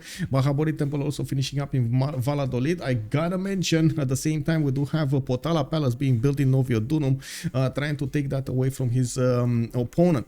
We do have Adrydry managing to get 9 out of 20 points with Mahabodhi Temple and Statue of Liberty. He's gonna get 13 out of 20, while we're gonna need to see if he's gonna manage to get I would say get enough science and enough culture to get the free ones from the those respective trees. I don't think so, so I'm pretty sure it's gonna take 2 more congresses to get there. That actually gives more time for Persia to ramp up his aggression here against his opponent, and gives more time for Meleagor to try to do something against China. While China did not actually lose a lot of his culture, you can see Gaul did lose a lot of his culture. Even if he does have the culture coming out from his mines, it's still not enough to counterbalance the loss of a pen brush and voice golden age. Oh, Filippo is too late. Filippo, he did manage to recruit Filippo, and it is trying to get into the water to swim as fast as possible towards Statue of Liberty. It's not gonna be fast enough. Michael reading out of contest chat makes me think of Big Lebowski. Wait, what? Oh my god, man. What are you guys doing here? It's always funny to see his reaction with him, but he doesn't. I'm trying, man. I'm trying, bro. I'm trying. I'm still learning. I gotta say, it's an ongoing, how to say, it's an ongoing challenge for me to learn exactly how to react, what to do, how to how to say how to take the information in, and what is the correct reaction for each type of it. And I guess you guys, I gotta say, you guys, the viewers, are teaching me at the same time. So thank you. It's a lot. It is a teaching experience for me. It is a learning experience for me doing this. We do have Cree coming with a few calves. It looks like we got Egypt also with a few calves, even though there's a massive difference in science between them. It doesn't look like at the moment Viticy is gonna still need a bit more time to get to his upcoming technologies. We do have Egypt trying to move in with one of his calves inside of the territory of Cree, and got punished with a counterattack. Shuna got taken down, and now Babylon did get pushed back. We do have those Scythian cuirassiers managing to get a positioning here. And of course, coring up does give him an advantage. Now these Babylonian units do not benefit from the +3 of Victor anymore, and it does look like Scythia is gonna keep that city. If I remember correctly, you can actually use Scythia's ability to buy out units with faith from taken cities, so he could ideally buy out units from Oshuna if need be. I think he did buy one, at least. He did buy this cuirassier. Baraglov, hello there, sir. Good evening, good evening. Yeah, perfect. Chad Kell. Thank you, sir. Thank you, sir. I'm done. I don't know if I'm that good, but definitely I'm striving for it.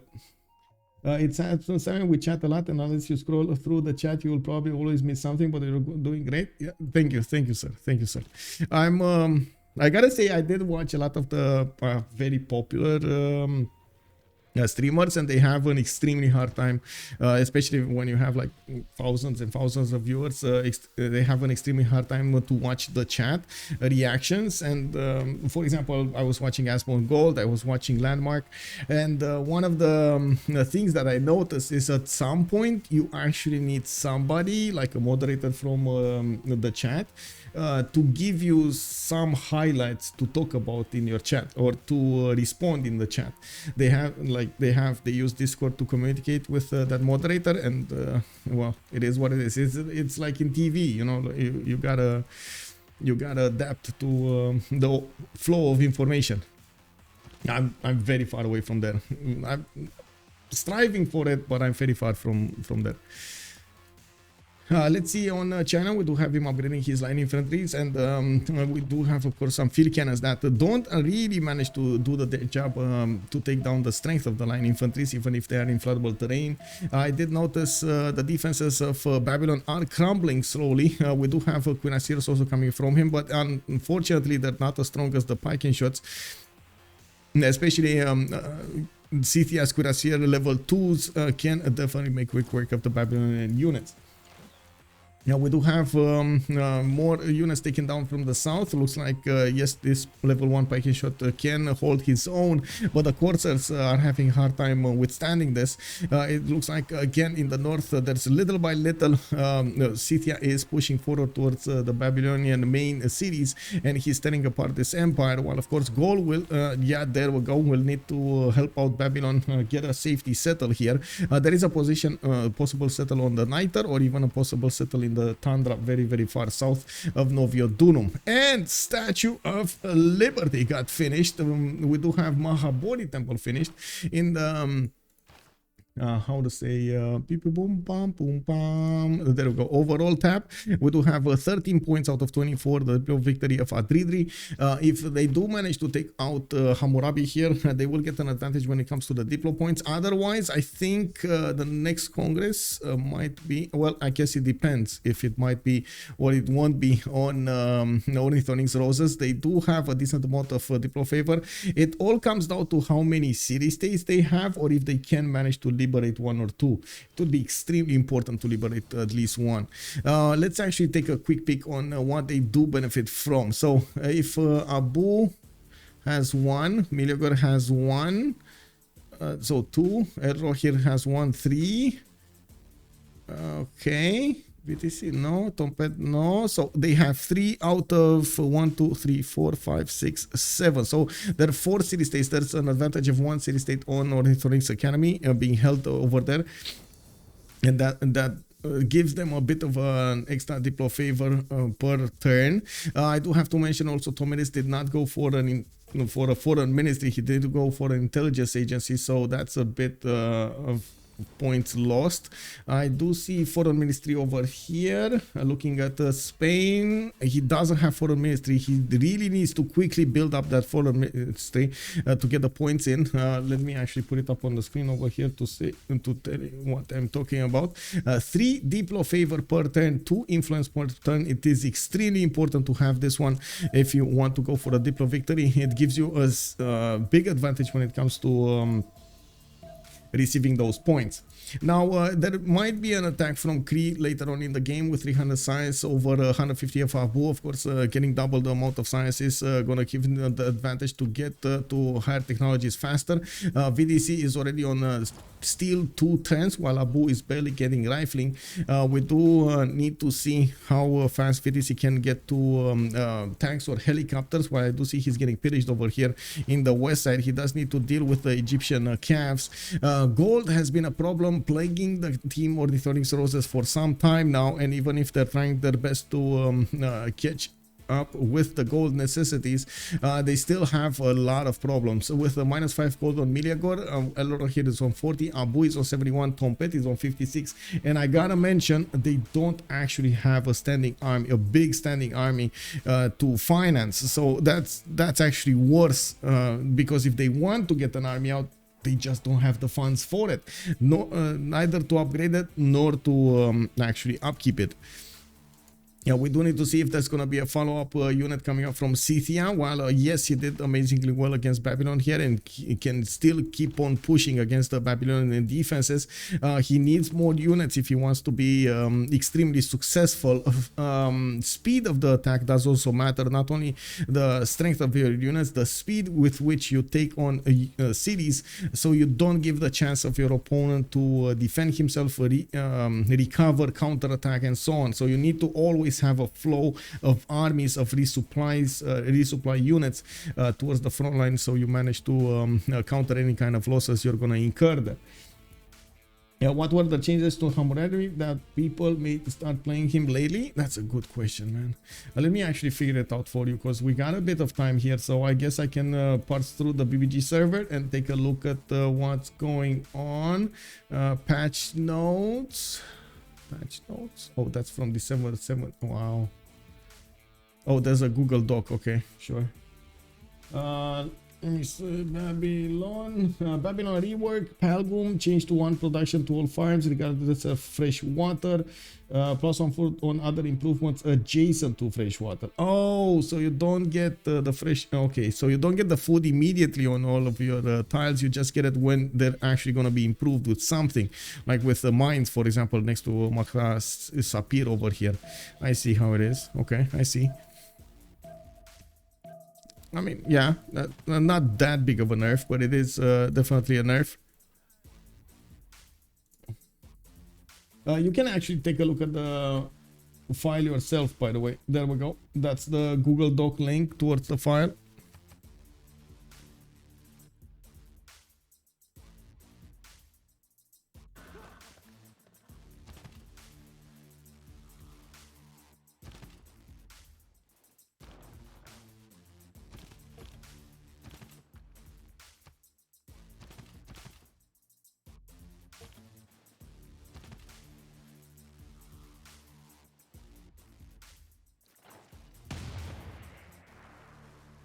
Let's see. Okay, one more unit goes down. Extreme power of Scythia moving in. He's doing the initial shots with the bombards, just chipping away at the opposing units, and of course that actually activates the +5 of the Cuirassier Courts. Very important to do that.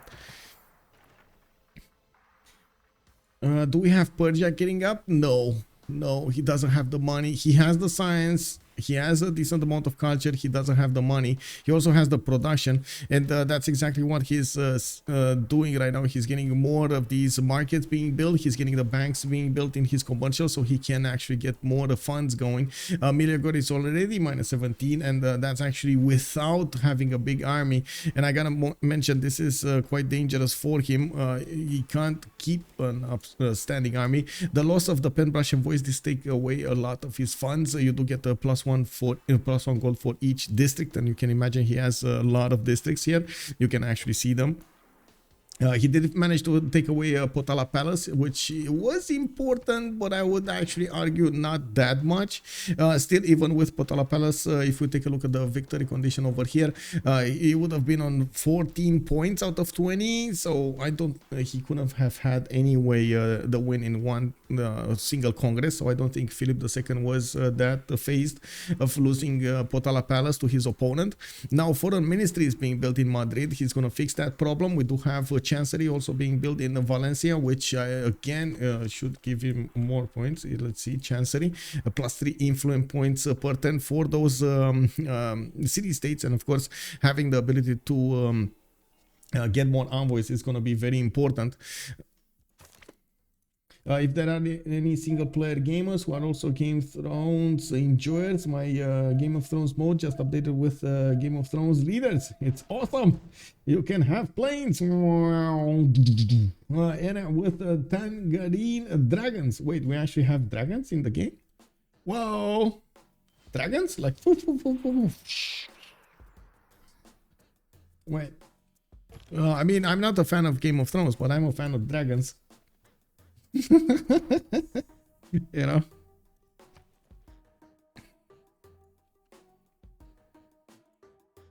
you got me a dragons, bro.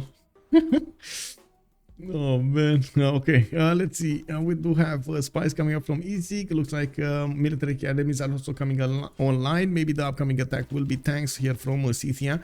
Looking at his tech side, he's 2 turns away from refining, and he keeps on Ishuna here for some time now. Unfortunately, I don't know for how long. He never put a connection city to put more loyalty towards that city, and it does look like he's gonna have a few problems. He does need to keep on buying units here, while yes, he's going against Magium from the north. The bombards will eat away at the defensive capabilities of Magium, while these Cuirassier Corps will need to do the final damage.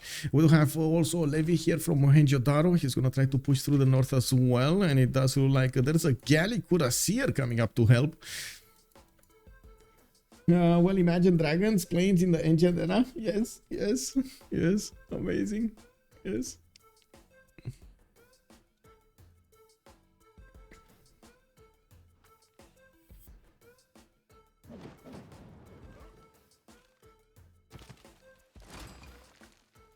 Magium got taken down, steel walls activated here, and of course he did manage to shoot down the low HP parking shot behind them, while slowly but surely Babylon is starting to run out of steam. I do see Scythia is not putting that much importance into building up a new army. He does have a lot of faith, actually no, he had a lot of faith. I guess he spent it on bombards and new cuirassiers here on the front line. We do have him on 80 faith a turn, and I don't think he has the ability to buy out heavy chariots anymore. He's going to need to buy out knight or something if he wants to upgrade them into cuirassiers. Wait, is Scythia the only one who can actually buy out heavy chariots? I know you can't build them anymore, right? If you can't build more than one technology backwards, that's the biggest question, right? Can you buy with Scythian ability those heavy chariots if you don't have the resources for the upper ones? Does anybody know? You can buy Zedler, but you can purchase dragons with faith. Oh, that's nice. Well, talking about a totally different subject over there, but yeah. Okay, so now finally we do have Cree getting his encampments down.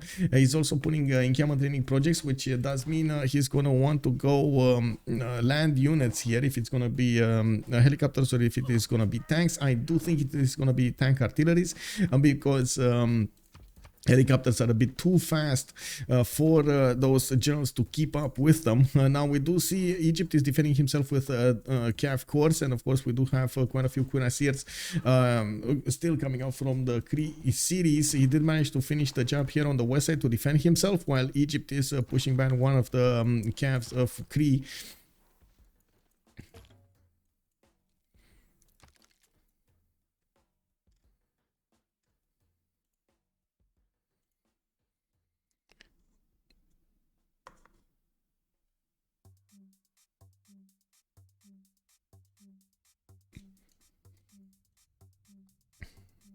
What's happening in Galligland? Oh, planes. We got aerodromes being put down. He did get Alhambra. He is right now managing to stabilize his economy. He does have almost 500 production and putting quite a few of these military academies also at the same time. He's also going to need to defend Babylon from being totally taken down. While I did notice planes somewhere else, let me actually get a position in here. Where did I see those planes? Was it in Persia's land? Yes, in Persia's land. We already have aerodromes being put down, the hangars being built over there for extra capacity. He's gonna need to get the airports for those aluminium points. We do need to see if there's going to be any kind of reaction from Spain and China. While Spain, yeah, there we go, we got aerodromes being built here in Spanish land. We do have Spain also finishing up his religion. He got Zermatation, Stewardship, Watts, and Defender of the Faith, so he's going to be a bit more defensive here, a bit stronger when it comes to fighting in his own territory. He did manage to spread his religion in most of his cities, and I do see he's going to benefit, of course, possibly benefit from battleships or anti-air guns from naval units, which is going to help out so much when defending against the bombers later on, or even nukes, if the game will go that far. We got Meleagor coming up with Combustion E3, Mobilization E3 as well. I do find it extremely unlikely that he's going to have enough gold to upkeep an army.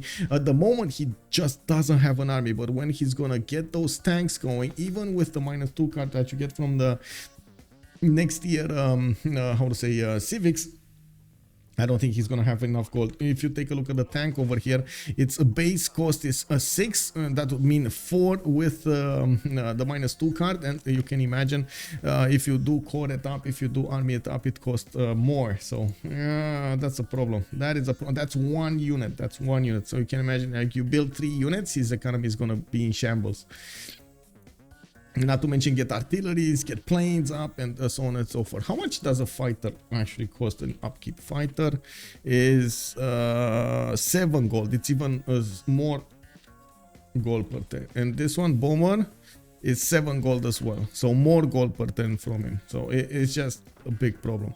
We do have Durmuti getting attacked next. Looks like we do have this one, Eshuna, getting stabilized, while Scythia is starting to upgrade. Oh, we got a GG. Meleagor cannot take anymore. He knows he has the production, he has the capability of pumping out those units, but not an economy to upkeep them. Now we did have that diplomatic victory hanging over their heads over there. Spain was putting the pressure, and Les Ornithorynques Roses does show them why they are in the first team.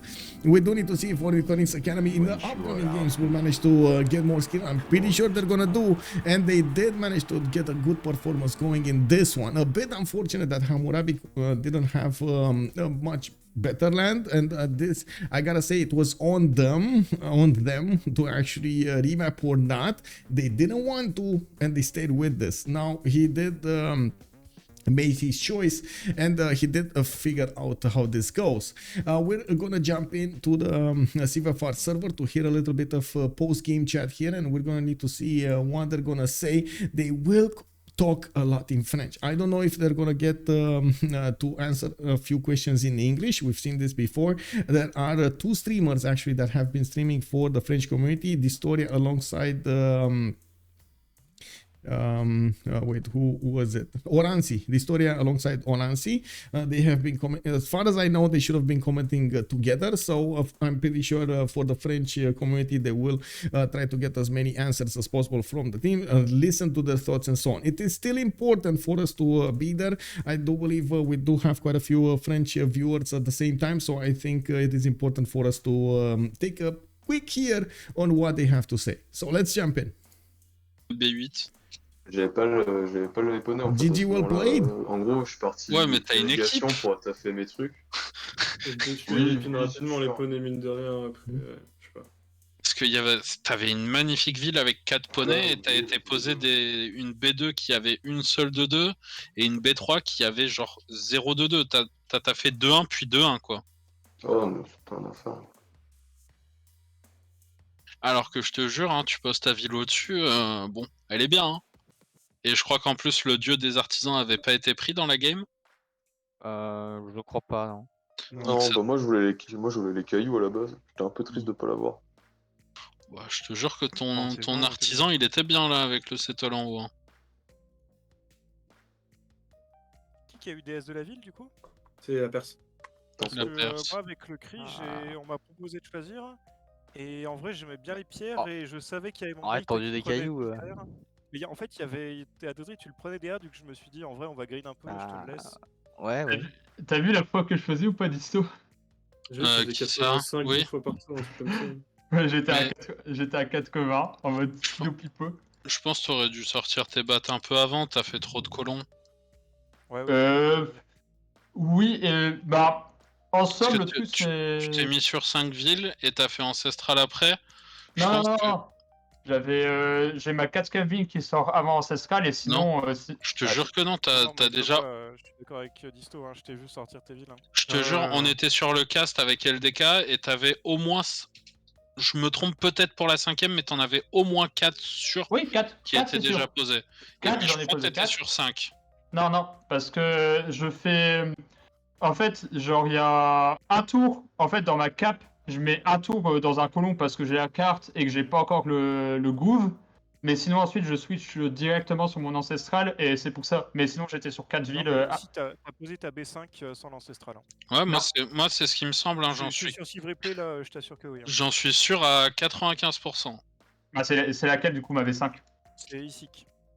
Et pour nous, du coup, on s'était dit que t'aurais mieux fait, tu vois, d'aller sur audience, de pas resettle, de sortir, tu vois, tes battes un peu plus rapides pour faire toutes tes courganes, et t'aurais pu mettre la pression beaucoup plus vite sur tes deux voisins qui galéraient dans la game, quoi. C'était quoi ce spot de mêlée? Mais oui, possiblement. Je pensais que j'avais le builder sur ici. Mais... Bah après, on se doutait que ça allait pas être des gameplays parfaits. Hein. C'est pour ça que si vous regardez le replay, vous verrez, on vous donne des petits conseils à droite à gauche. Genre Adrydry, bon. Pas de Liang, pas besoin de Liang. Non, c'est pas ça là. Pourquoi tu vas poser tes pires B2 et tes pires B3 possibles? Ah ouais, c'était dur. Hein. Ah, c'est sur le split, je me suis dit, en vrai, avec Magnus Prod, ça va être ok. On est d'accord, désolé. Voilà. Vas-y, je finis rapidement. Il vaut mieux que tu settle ta B2 ou ta B3, tu vois, pas sur le split, pour avoir un peu plus de casse, tu vois, parce que là, Barcelone, c'était vraiment sus. T'avais 3 de pop, tu travaillais une 2-1, une 3-0 et une 2-0. T'avais même pas acheté ta soie ou quoi que ce soit. Donc ça m'a fait super mal au cœur. Hein. Et du So coup, ouais. I got one question. Why no remap when you saw Babylon's land? Pourquoi on n'a pas remap I don't know. We saw that China were near Gaul, and we knew that China was close to us. Okay. We didn't see Scythia at first. Okay. So our hope was to push or make a pressure on China, because it's the only player we saw, and it's like a good news to have China near us more than Spain or Yeah. I saw the Babylonian frontier early, but I didn't reveal my scout, so I couldn't prevent the fact that I see him earlier than him. Also. Si j'ai une autre question, Vodairo. Ouais. Pourquoi ta Petra, tu l'as mis là?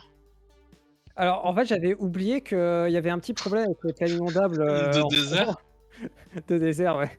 Ça te tentait pas sur Loulourou plutôt? Je l'avais pas vu, Loulourou, à ce moment-là, j'avais pas Ah fait ouais, c'est gaffe. vrai? Ah, Ouais, je l'avais pas vu.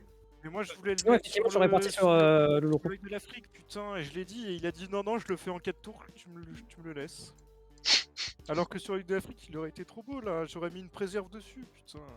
Ah si, j'ai une dernière question un peu plus pour plus d'entre vous. Parce que j'ai vu, il y en a beaucoup qui sont partis route interne Liang. Vous avez fait vos promos dans quel ordre de gouverneur? Magnus Magnus droite, et après les 3 de Liang. Ok, donc ça pour le crit, t'as pris la prod, c'est ça toi? Ouais. C'est ce qui me semblait logique, et les autres? J'ai fait prod puis food. Ok, et t'as pris Liang tournant après?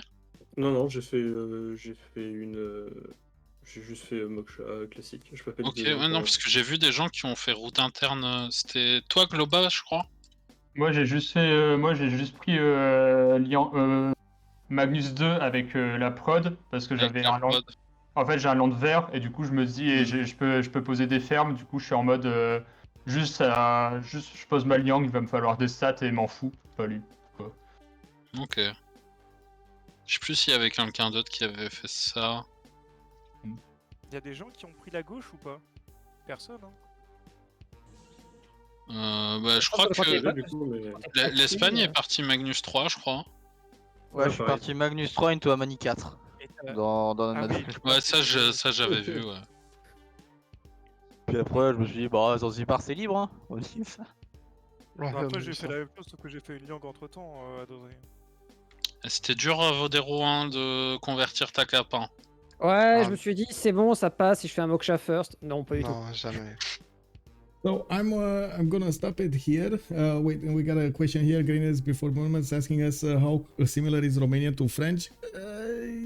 We have quite a few words in common, but it's not that similar. And then maybe we get the gist of things when you're talking slowly. The accent is totally different. We are more towards the eastern side as an accent, and the French are, well, I guess quite a bit different from every other accent around them.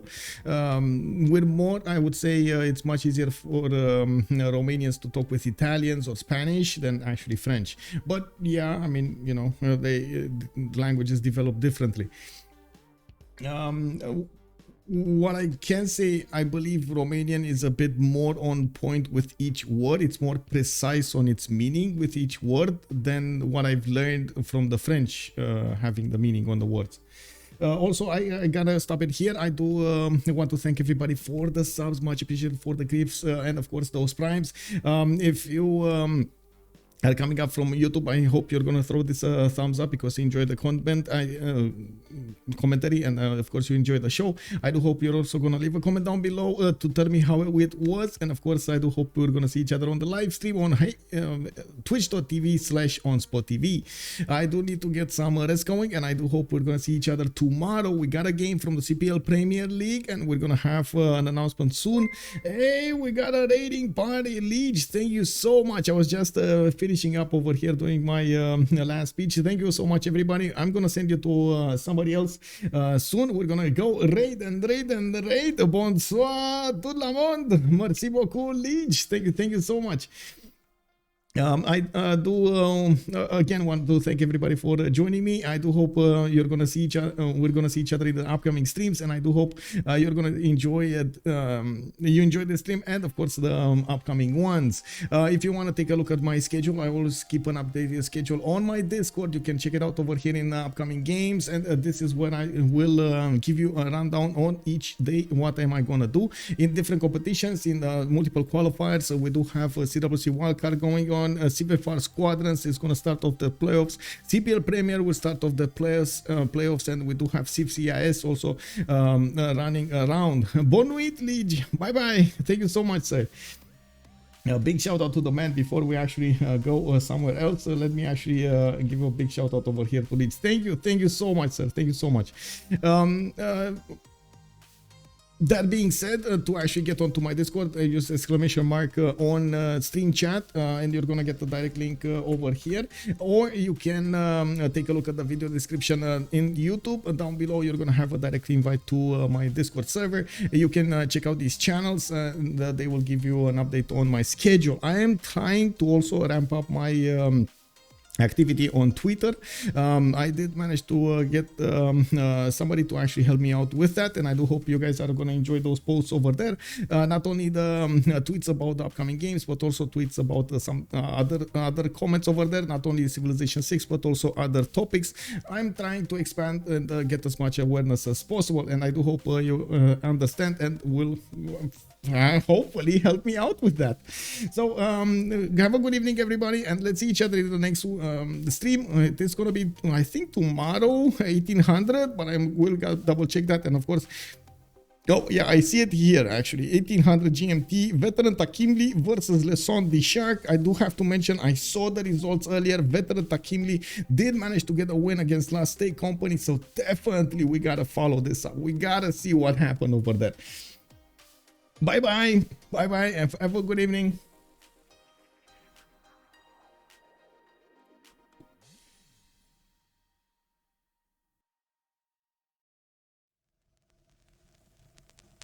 I have a wonderful electronic invention I want you to see. Show you